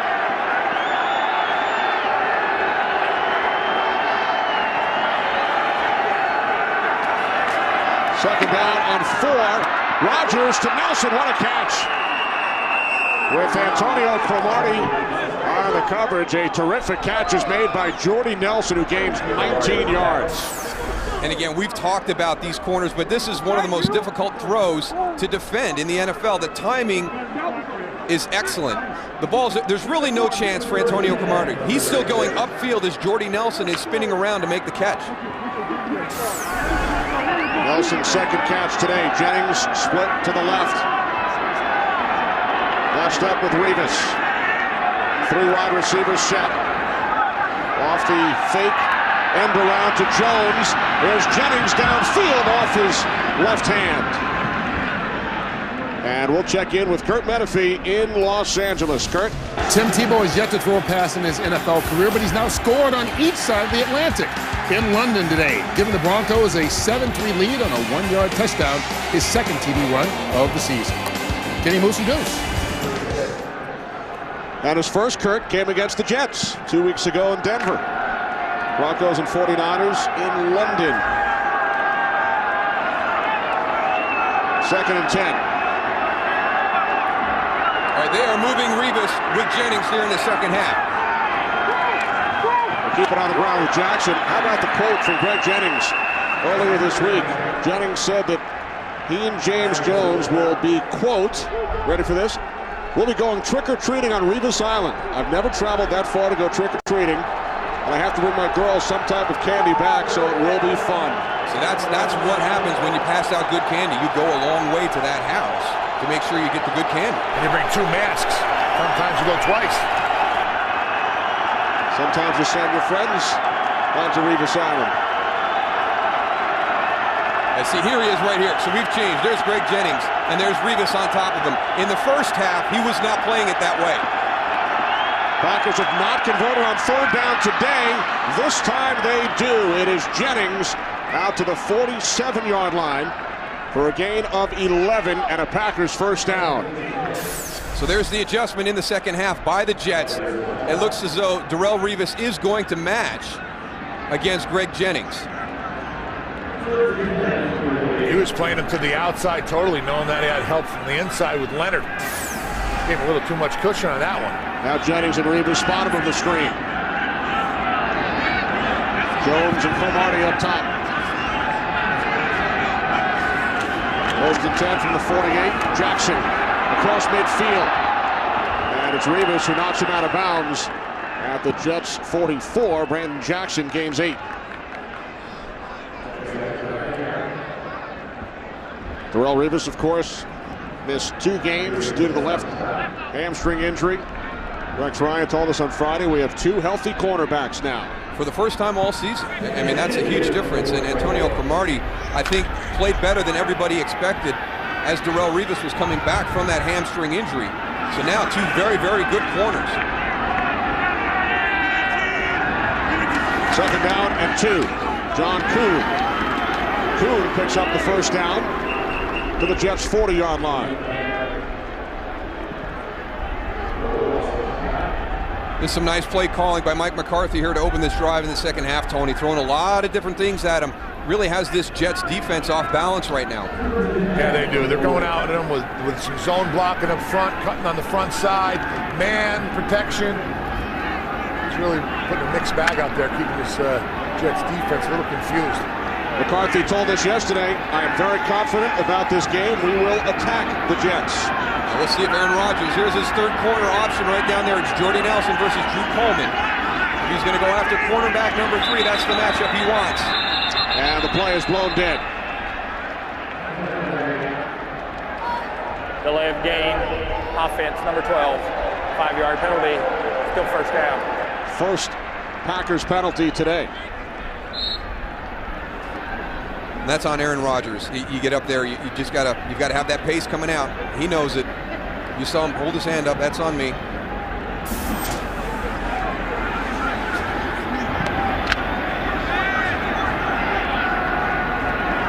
So the Packers push back to the 45-yard line. 3 in the backfield. Hall, Kuhn, and Jackson. Jackson. To the 43-yard line. Gain of 2. David Harris made the tackle. Packers still without Donald Driver. Aggravated that quad injury. Did not catch a pass last week. Streak of 133 consecutive regular season games with a reception came to an end. No catches in the first half today for Donald Driver.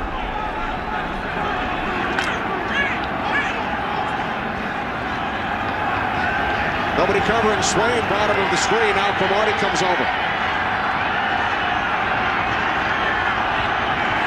Second down and 13. Rodgers, the slant. It is caught by Nelson at the 40-yard line for a gain of 3. Marquise Cole, the tackle. They are really giving this Jets secondary fits with their ability to move these wide receivers across the formation. And that's what happens when you're trying to match up. It's not on Darrelle Revis and Antonio Cromartie as to where to line up, but for Dwight Lowry and Drew Coleman. All the other guys, Kyle Wilson, where do they go? How do they get everything set up? As you said earlier, all of the Packers receivers can play all 4 different wide receiver positions, gives them a great advantage. Third down and 10. Rodgers sets. Now he throws, and there is a flag. Contact between Coleman and Nelson.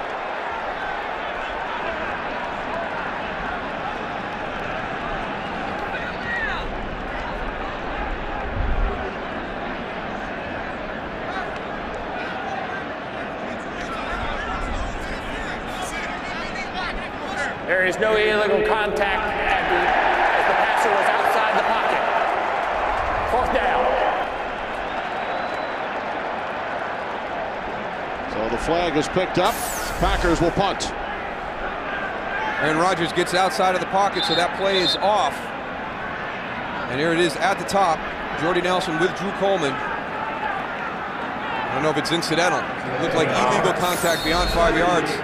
Jets got away with one there. That was not incidental at all. Jim Leonard back deep for the Jets. Grew up 2 hours west of Green Bay. And not a Packers fan. He rooted for Barry Sanders and the Lions. It's a touchback. Jets will start from their own 20.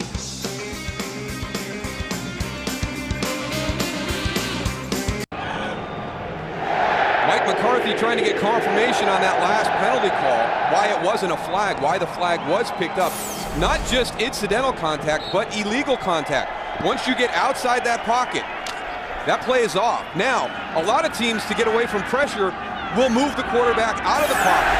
So, something that the defense, Tony, every time you say you don't get any calls to benefit the defense, I think that's one right there. Well, there's the first one for everything, right? And now Sanchez hit as he throws. And the pass is short, intended for Braylon Edwards. I thought they hit Sanchez's arm while he was winding up here. Let's take a look. Yeah, I was surprised to see it come off as a spiral. Looks like he hit it. Charlie Pepper got there, but somehow Mark Sanchez was able to keep it in his hand. Obviously, it's impacted the throw, but I thought we'd see a nice wobbly ball coming out of there.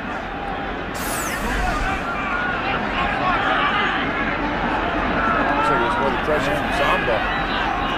You just wanted to say Zombo, Tony. Second and 10 is Tomlinson. Up the middle, Desmond Bishop. Tackle after a gain of 2. Can't say enough about this Green Bay Packer front and how they've been able to control this running game of the Jets. I mean, limited numbers.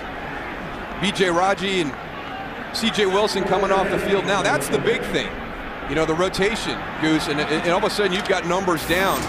And you're taking a lot more snaps than you normally do. You see right there, they've held the Jets to 65 rushing yards today. Third down and 8.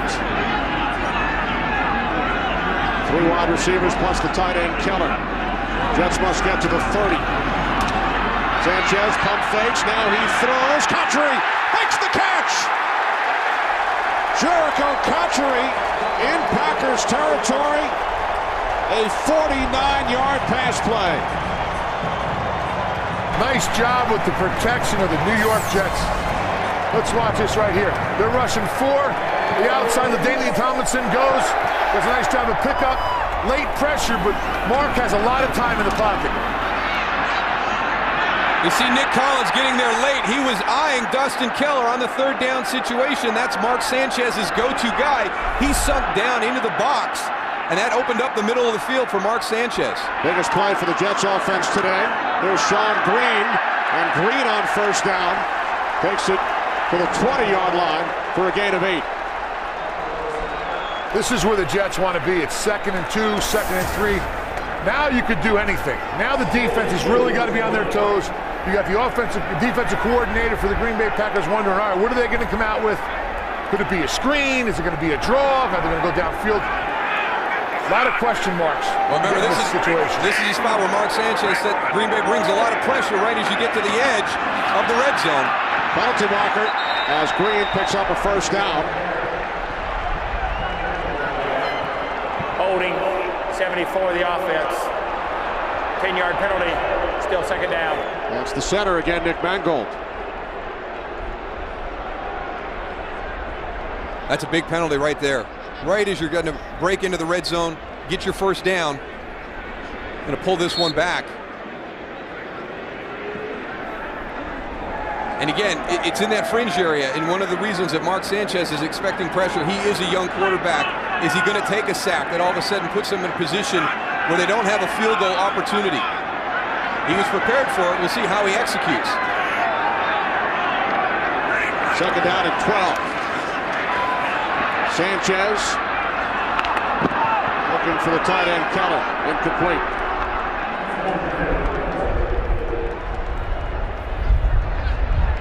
This is the deepest penetration by the Jets offense today. They committed 2 turnovers in Green Bay territory in the first half. 1 fumble, 1 interception.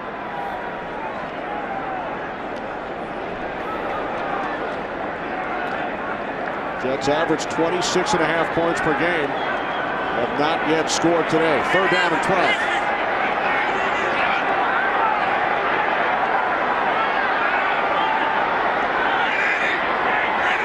Jets must get to the 18-yard line. Sanchez backpedaling. Hits Tomlinson. Tomlinson to the 20, and he stopped just short. Needed 12, gained 11, so the Jets will send out the field goal unit. Well, look as though Dom Capers was 1 step ahead of him. Pulled Brandon Cheller out this way. The screen goes right into that area, so you've got a linebacker on the outside. Damian Woody does a good job. Actually, it's Brandon Moore outside. Just throw your body. Force that defender to make a decision. That allows LaDainian Tomlinson to get his shoulders squared and get upfield. So here's Nick Folk, the former Cowboy, from the right hash, a 37-yard attempt. And the kick by Folk is wide to the right.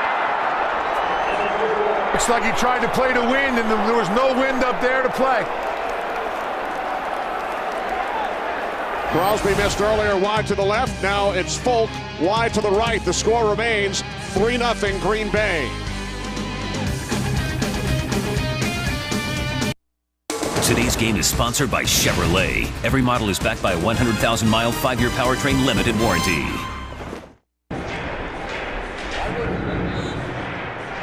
Well, Goose told us earlier about what the wind has been doing down on his end. That's the goalpost. Yeah, Nick Folk was looking at that also and hung it out right. Didn't come into play on this kick, though. So the Packers take over from their own 28-yard line, leading 3-0. Rodgers drops back into the shotgun. 3 receivers set. It's off his fingertips. Cromartie on the coverage. Jones had a step on Antonio Cromartie. Oh, you got to make that catch. You got to make that catch. See how James Jones does right here. He did exactly what they were coaching him to do all week long. Get on the top of Antonio Cromartie. He likes to run hip to hip with you. James Jones got on top, stacked him. That gives a 2-way go, but he didn't even need that. Aaron Rodgers dropped it right over the top, right on the fingertips. Aaron Rodgers actually gave him some hand signals beforehand. I think he changed the play because he saw that matchup. Jones without a catch today. Had a big game against Minnesota on Sunday. Well, we're going back. There's Greg Jennings against Drew Coleman out of the slot. And it's Jennings on 2nd and 10 who makes the catch. Wrestled to the turf by Leonard. Picks up the first down as we head west to Kurt. St. Louis and Carolina. Sam Bradford continues to grow up before our eyes. Hooking up with Daniel Fells for the 17-yard touchdown, 23-yard touchdown. Bradford 2 touchdown passes today, 17-3. Rams on top of Carolina. 5 touchdowns, no interceptions last 3 weeks for Bradford. Kenny Moose and Goose.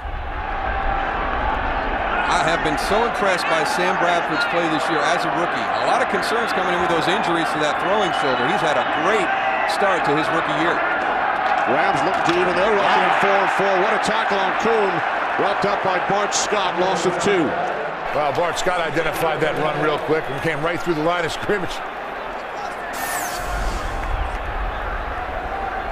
I don't know if that was a blitz or he just identified that he knew that it was going to be a run by Kuhn. Brian Bulaga's got to have his head up. If he gets a run through, he's got to get down inside, squeeze that block guard Scott, turn the outside guy free. He got caught in no man's land.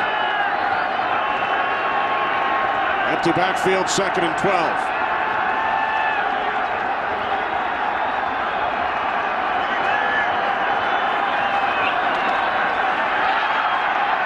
Rodgers complete. It's Jennings. Red Jennings diving for the chains on his 6th reception of today's game. I would love to know why they changed from how they started the second half. On the first series, Darrelle Revis was following Greg Jennings across the formation. Now in this series, they're going back to what they did before.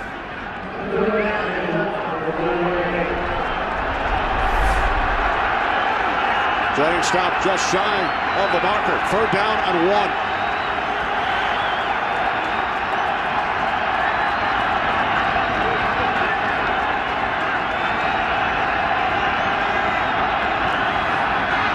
Jackson. Terrific job by the Jets defense, bottling up Brandon Jackson.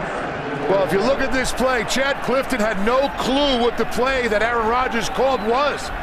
He was there trying to look inside, saying what it was. He almost thought it was a pass play. He had no clue that it was going to be a run to the left-hand side. He was trying to get information from Aaron Rodgers, but Aaron never looked to his left to give him the play. You know, the other thing, Tony, is Sione Mauha came on the field late, and it's like Aaron Rodgers allowed him to get in there. They've got their big guy in the middle running onto the field. I don't know why they didn't quick snap that. Then he changed the play at the line of scrimmage, so I think he did. I think he confused his tackle. Mastay punting for the 7th time, end over end. Leonard lets it go, and it will be down inside the 5. So the Jets pinned deep in their own territory. Terrific job by Mastay.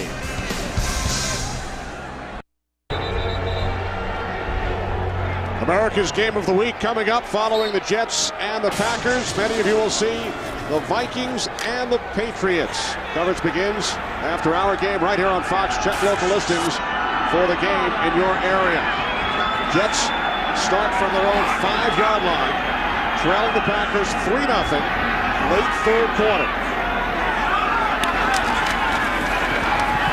Sanchez off the play fake. Can't find anyone from the end zone. In the vicinity of LaDainian Tomlinson. So 2nd and 10 coming up. Well, there had to be a mistake on that play, too, because Mark Sanchez comes out and he pumps hard. I mean, he's pumping hard like it's a double move. And everybody had run short routes. Offensive line does a great job of staying with their guys. I mean, look at that. Green covering the yellow. 3 wide receivers set. Contry in the slot. Melvin Edwards split to the left. Santonio Holmes to the right. 2nd down and 10. It's Tomlinson. Tomlinson out across the 10-yard line to the 11, a gain of 6. Tomlinson just gets tripped up a little bit. Had the cutback lane to his right. He starts out to his left. And he sees the cutback. Boom, comes back. Just gets tripped up. Desmond Bishop got lucky. He was down way too far inside. You can see LaDainian knows he missed one right there. Packers shuffling personnel. Howard Green back on the field. 3rd down and 4.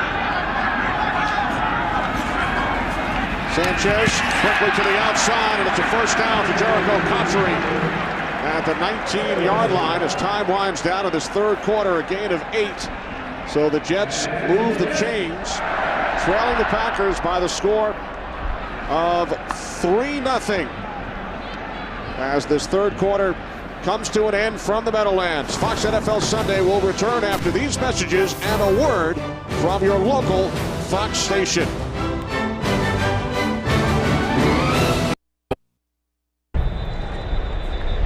The Green Bay Packers have never beaten the New York Jets in New York or New Jersey.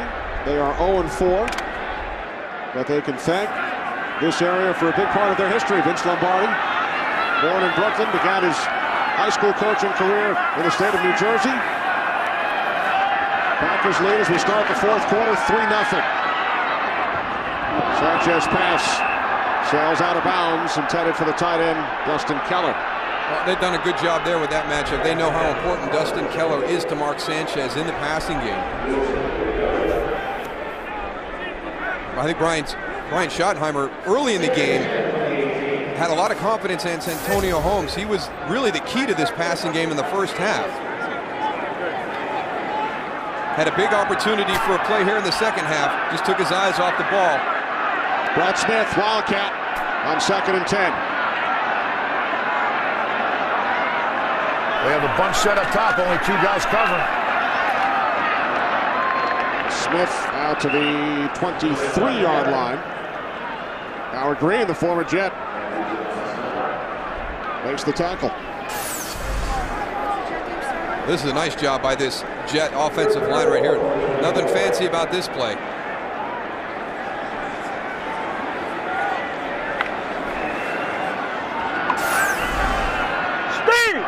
Smith gained 5, now 3rd down and 5.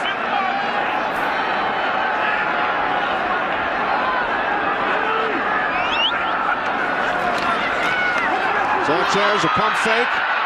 Now he throws a penalty marker as Brandon Chiller broke it up. Pass intended for the tight end Keller, who has only 1 reception today.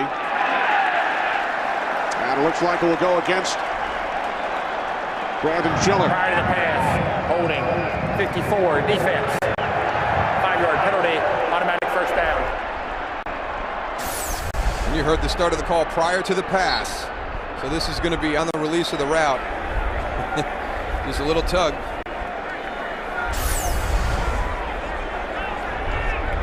Yeah, I got caught. He got me. Only the second Green Bay penalty. New set of downs for the Jets.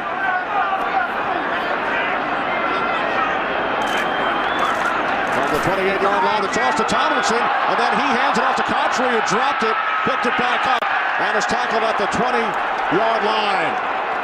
Loss of 8 after Howard Green helped cause the bobble. Well, they overloaded. They bring DeBrickashaw Ferguson to the right side, so you're showing a strong run tendency, but you might want to be you got to block big 95, Goose. I know you can't miss him. He's too big. And also, he's a little upset at the franchise for getting rid of him earlier in the week, so you definitely want to block him. But how do you move DeBrickashaw Ferguson over to that side and then turn loose the defensive tackle on an end around? Now 2nd down and 18. Sanchez to a wide open Braylon Edwards. His first catch today in Packers territory, a 31-yard pass play. Well, there's your pump fake that holds a defender and allows your guy to get down the field. Shows him the slant. Tramon Williams jumps that, gets in behind for the big play on the outside. So after we saw Smith take a direct snap out of the Wildcat and then the attempted trick play, Jets go the conventional route and gain 31 yards. Now here's Green from the 48. Sean Green down to the 44-yard line. Clay Matthews makes the tackle as Green picks up 4. Oh, it's been uncharacteristic for the Jets today. It's not that physical running game. The Packers have done a nice job, especially after what's happened to them the last couple of weeks. 150 yards rushing to Miami, 196 to the Minnesota Vikings last Sunday. Had to be a concern coming into this game. They've done a good job, but it's been a couple of big plays here in the second half for the Jets passing game. Jets' 4th trip across midfield, 2 turnovers and a missed field goal. From the 44, it's Green. And Green is tripped up at the 39-yard line. Gain of 5, setting up 3rd down and 1. Jets send in Wayne Hunter, number 78, as an extra blocker.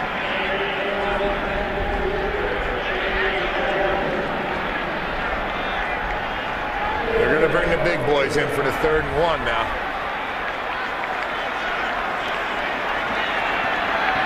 Packers have brought in an offensive lineman, T.J. Lang, on their D-line as Green dives for a 1st down. There's number 70. He's an offensive tackle. Well, that's how thin they are in the defensive line.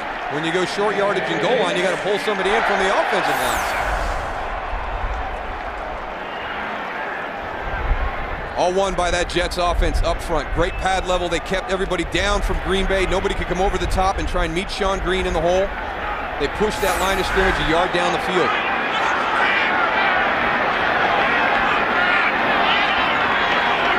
From the 37. On 1st down, this is Green, penalty marker. As Sean Green gains 2.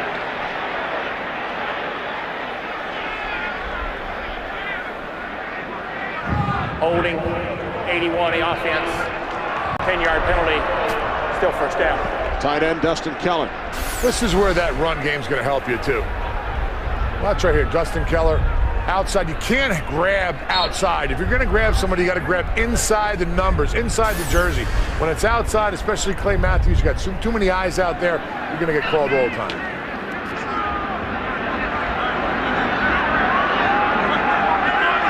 Jets forced back to the 47-yard line. 3 wide receivers set, 1st down and 20. Sanchez looking for Keller, and it's picked off. Interception. Charles Woodson. He was ruled down, but he intercepts the pass. It's the 3rd Jets turnover in Packers territory today. And for the 2nd time, a Packer defender wrestles it away from a Jet receiver.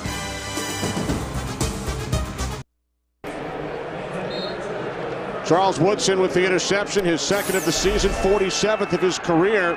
And remember, the Jets could not challenge the play because they are out of challenges. 0 for 2 earlier in the game. So the Packers take over following the 3rd Jets turnover. Jets committed only 4 coming into this game. Rodgers with time to Jackson across midfield. And he's tackled at the 44-yard line by Calvin Pace. Nice play design there. Get everybody worried about all the vertical routes down the field. Everybody's turning and running, and they get Brandon Jackson slipped out to the left flat with nobody on him in coverage. Had the Jets had a challenge remaining, what do you think would have happened following that play? I think it's exactly the same one we had earlier with Jamal Williams taking the ball away. So I don't think they're going to win that one either. Mike Pereira came on, gave us a great explanation of why. So I thought it was a very, very similar scenario. From the Jets 44, on 1st down, a toss to Kuhn. And we can hear chants of Kuhn from the Packer portion of this crowd. He picks up 5 down to the Jets 39-yard line. We are under 10 minutes remaining in the 4th quarter, with the Packers leading the Jets 3-0. Jets, a league low 4 turnovers coming into this game, have committed 3 today in Green Bay territory. Sanchez, 2 more interceptions, threw 2 in his last game against Denver. 2nd down and 5.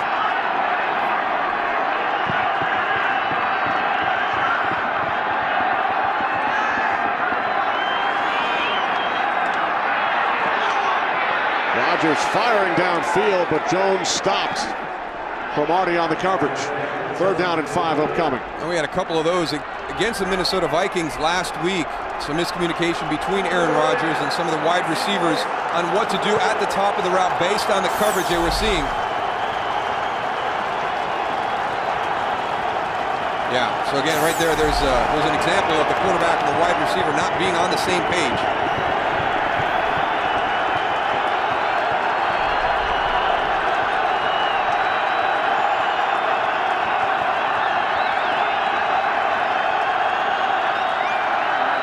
Packers must get to the 34.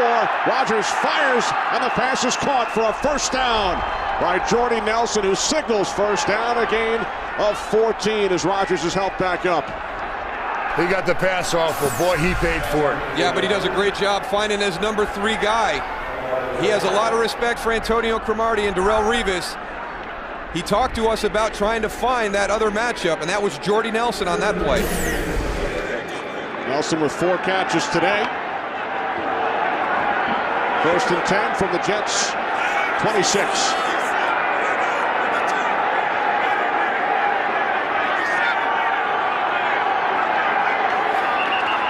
And the play is blown dead.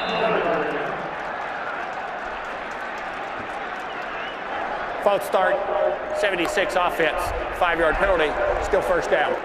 Left tackle Chad Clifton.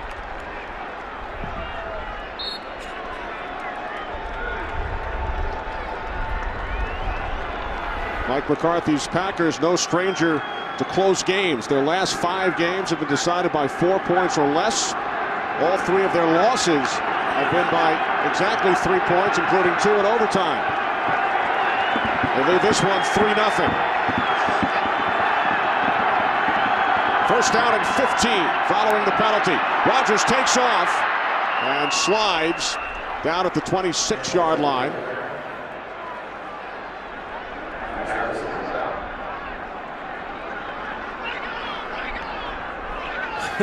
It has been a chess match on the sidelines as everybody's trying to match personnel on and off the field based on offense. Here they all come. Here comes the ships. Hurry!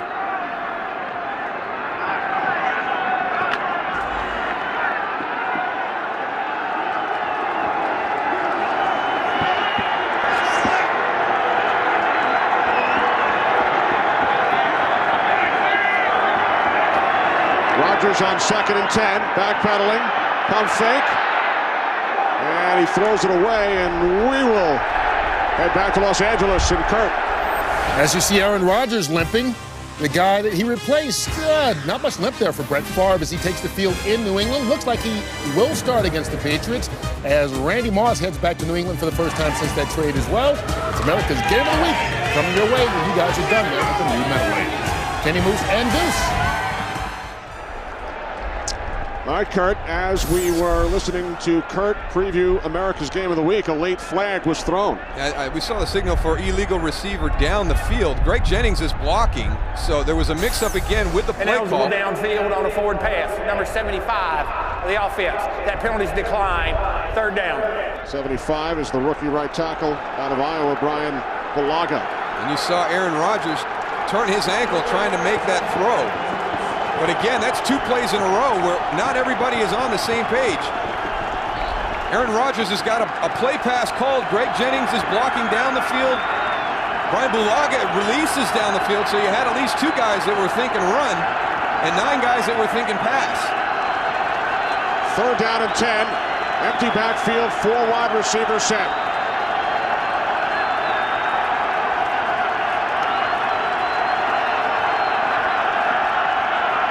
Rodgers gets rid of it quickly to Nelson. And the Packers will have to settle for a field goal attempt as Nelson gains just 3. So here comes Mason Crosby, who hit from 20 in the first quarter. The only scorer coming after the Packers had a short field following the Jets' fake punt attempt. And then in the second quarter, Crosby was wide left on this end from 45 yards out. This will be a 41-yard attempt from the left hash. A kick by Crosby this time is good. Just inside the right upright. So Mason Crosby extends the Packers' lead to 6. Hey, Goose, you did a heck of a job on those pumpkins earlier today. I tell you what, my arms are really sore from carving those things out. You like that Mark Sanchez one we just put up? That was nice. Yeah. You got any more? You got any more left? A knife and a Sharpie, what I could do. Multi-talent. Yeah, there's a couple more. I'll show them to you later. Goose keeping busy on the sidelines. Brad Smith, 47-yard return earlier, takes this one out of the end zone. And he is tackled shy of the 20 by Nick Collins.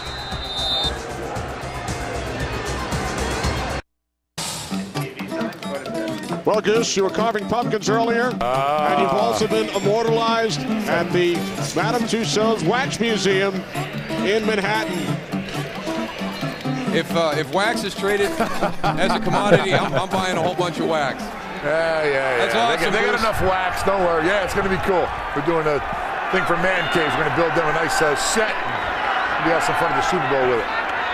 From the 19-yard line, Mark Sanchez and the Jets trailing by 6. Pass out to the 25-yard line intended for Jericho Cotchery. Goose joining the likes of Marilyn Monroe, Brad Pitt, Elvis, Madonna, the Beatles, and a number of U.S. presidents at the Madame Tussauds Wax Museum in New York. Well, when you think of Tony Siragusa, you think of Marilyn Monroe and presidential style, and Brad Pitt. I mean, Brad Pitt, obviously. I mean, that's a given. Keep being a wise guy up there now. Wise guys. Back to football. 2nd and 10 from the 19.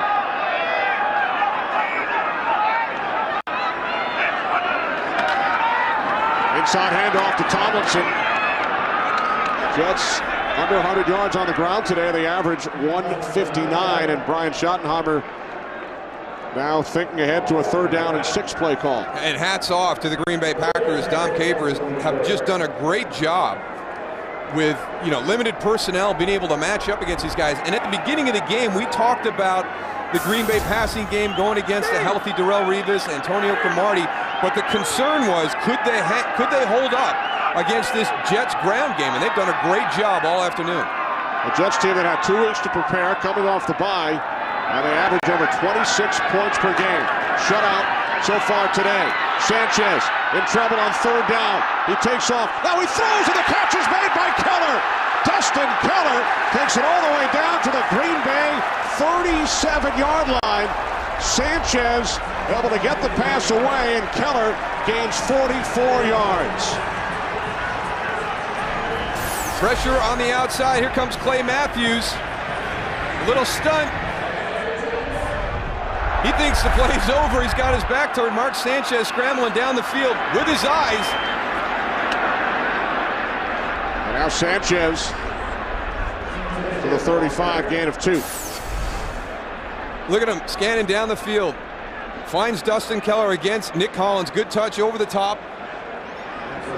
They've hit a couple of big plays in the passing game this half, but haven't been able to take advantage.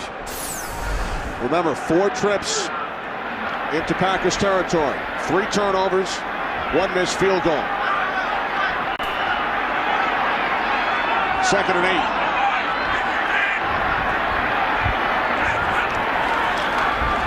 Off the play fake to Tomlinson. Sanchez throws, and it's incomplete, intended for Cotchery. And again, it's one of those specialty plays that you've got put in. Now you're going to shift, you're going to overload the other side. You're going to bring Damian Woody, and you're going to show a strong run tendency. You got 2 tackles right there. There goes you're pulling your tight end across. They're just not able to execute these handful of special plays that they put in the offense.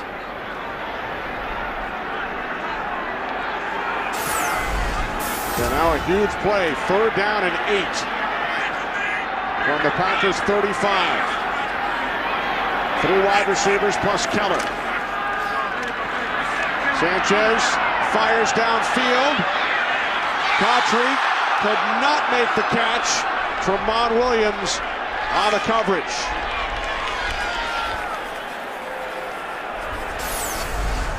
It looked like this ball sailed a little bit on Tramon Williams. He stopped and looked like he thought he was going to be able to make a play on it. It just kept carrying to Jericho Cotchery. He got lucky. So the Jets will leave their offense on the field. 4th down and 8 from the 35.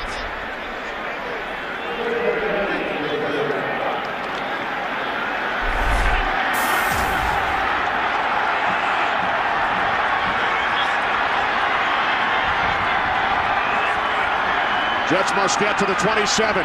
4th down and 8. Sanchez throws. Pass intended for Cotchery. No flags.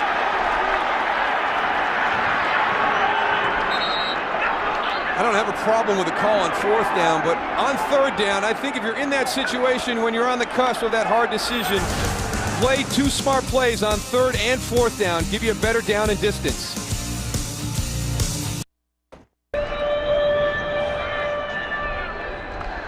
Back at New Meadowlands Stadium, where the Jets trail the Packers 6-0.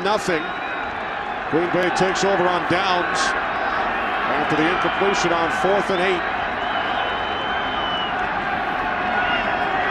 Aaron Rodgers on the Packers from their own 35-yard line. The handoff to John Kuhn, who gains 1. That was just a bizarre series of plays on those last set of downs by the New York Jets after the big pass play to Dustin Keller. I mean, you have, the hurry up with the quarterback, and then you're in that spot. Make a better play call on 3rd down. Give yourself a chance on that critical 4th down play. Timeout, Jets.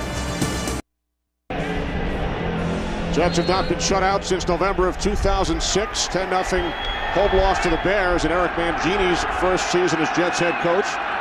Packers last shutout, 26-0 over the Lions last October 18th.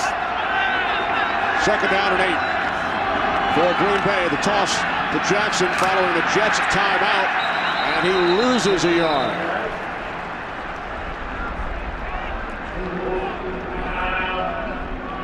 Jets use their 2nd timeout, stop the clock with 4:03 remaining.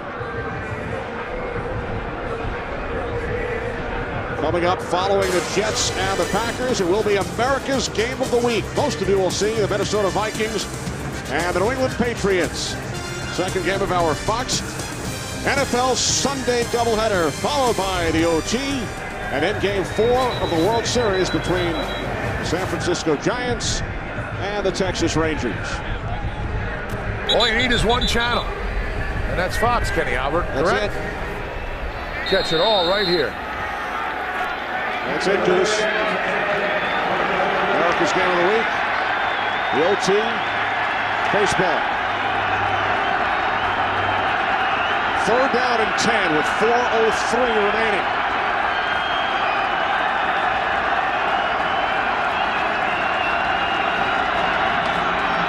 Packers keep it on the ground with Jackson.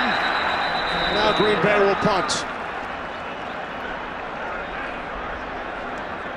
We welcome those of you who have been watching the St. Louis Rams and the Carolina Panthers. A 2010 victory for the Rams, evening their record at 4-4. Kenny Albert with Darryl Johnston and Tony Siragusa from New Meadowlands Stadium. New York Jets use their final timeout. They are about to get the ball back. Packers will punt. Green Bay leading 6-0 with just under 4 minutes remaining. Well, the big critical play in the game early was a fake punt decision by the New York Jets. And that was what led to all our points early on, where it stayed 3-0 until just recently here in the 4th quarter. The New York Jets, several turnovers inside Green Bay territory. Uncharacteristic of the Jets. Nastay punting from his own 25-yard line. Bounces out of bounds. So the Jets with no timeouts remaining, 3:50 on the clock, will start from their own 24-yard line. The fake punt early in the game, it was long yardage on 4th down. Looked like they had it, but a step out of bounds prevents that. Green Bay got a field goal off that drive, and we stood at 3-0. For a long time, some interesting calls. Tramon Williams takes the ball away from Jericho Cotchery for one of those turnovers. It's been windy here at the New Meadowlands. A couple of misses going right to left by both teams. One for the Packers, one for the Jets. Jets have turned the ball over 3 times. Damian Tomlinson. Gain of 4 as we head west to Kurt Menefee. Kurt? Right after the Detroit Lions scored to take a 20-19 lead over the Redskins, it is Brandon Banks who had a kick return called back earlier in the game. Not this one, 96 yards. They missed the 2-point conversion, lead it 25-20. Kenny Moose and Goose. Thanks, Kurt. 2nd down and 5.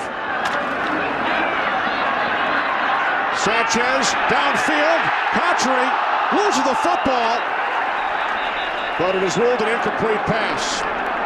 Never had possession. There's going to be a lot of people that will be critical of Mark Sanchez after this game if it stays and the Jets lose, but his receivers have not helped him today. There's been a number of drops. That's a great hit by Charlie Pepper right as the ball comes in. So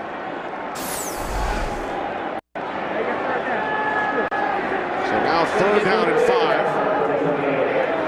Jets from their own 28-yard line.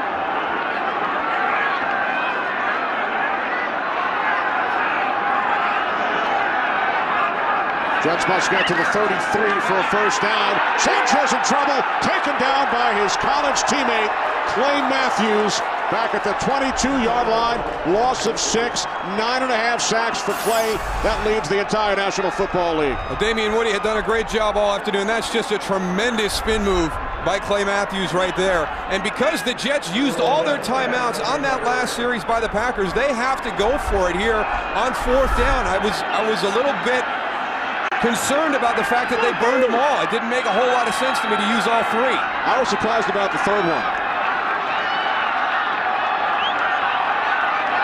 4th down and 11. Sanchez backs away from Matthews. Matthews chasing Sanchez. Sanchez fires downfield off the hands of Braylon Edwards. Packers will take over on downs.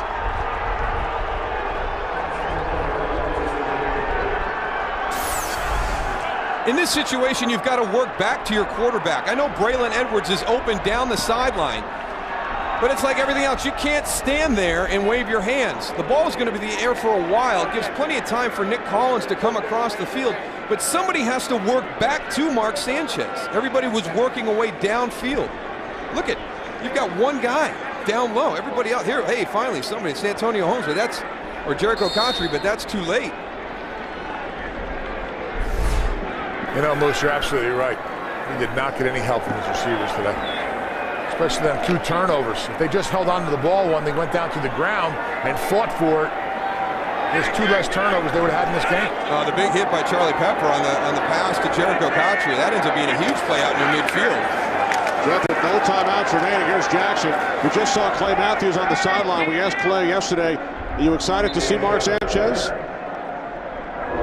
College teammate, he said, if I can get to him, I'll be real happy. He did on that series. He did a nice job of blocking hands, and what a great spin move like Moose, you pointed out, huh? I mean, just relentless. You know, some guys will get frustrated. You're the leader in the NFL with 8.5 sacks, but you haven't gotten there all day, and not Clay Matthews. You got to block him for 60 minutes. Hard to imagine he was a walk-on at USC. We've hit the 2-minute warning. Packers 6-0.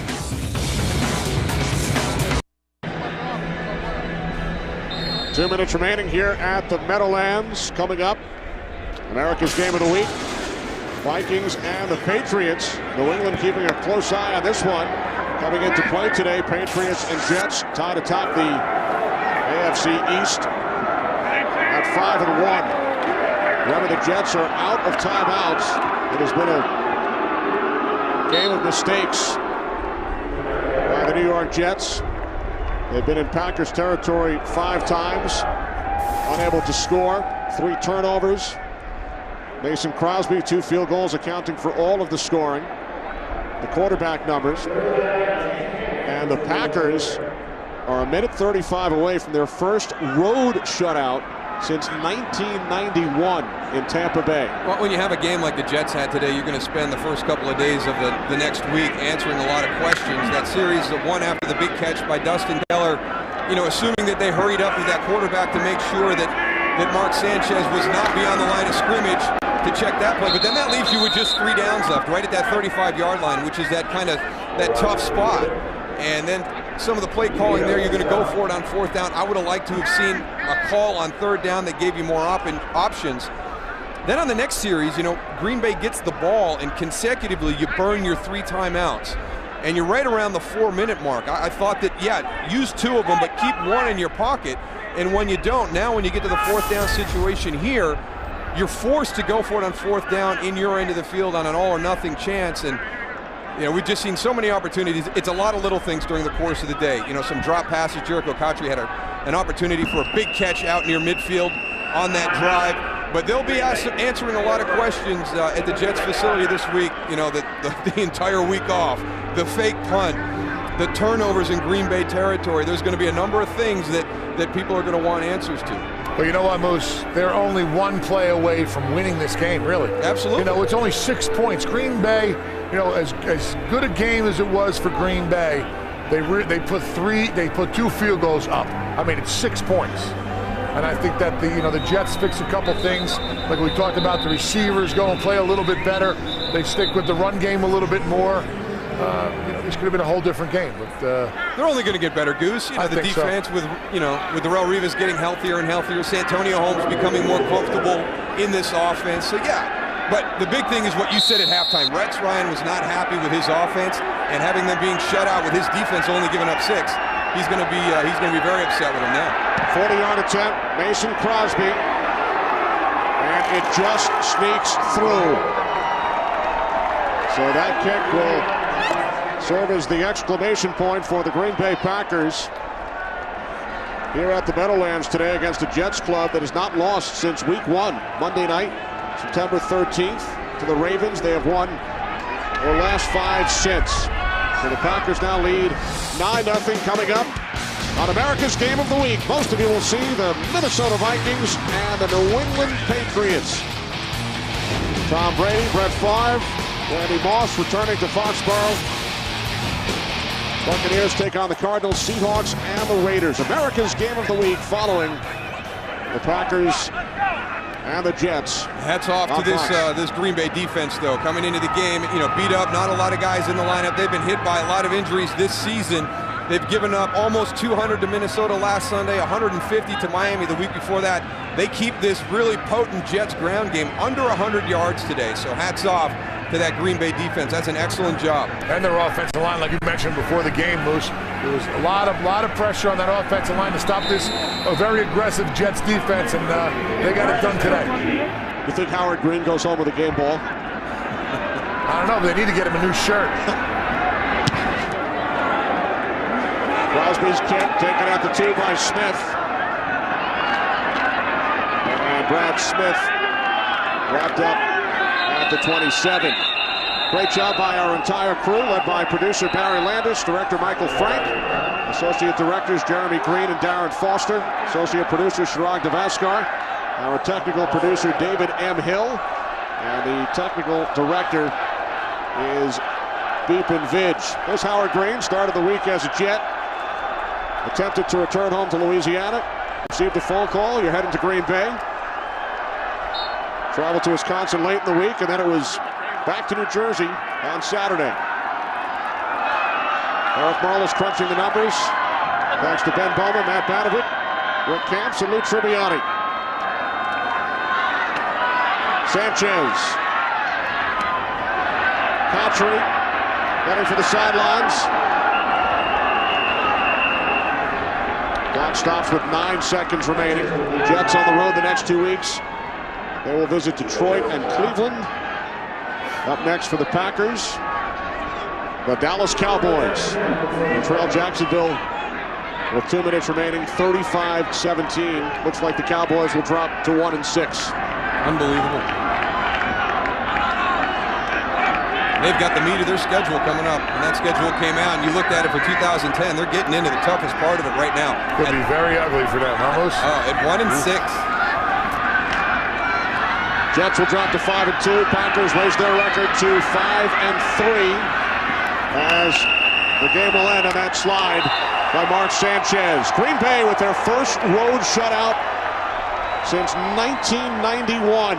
For Darryl Johnston and Tony Siragusa, Kenny Albert saying so long. Now to the Fox Network Center and Kurt Menefee.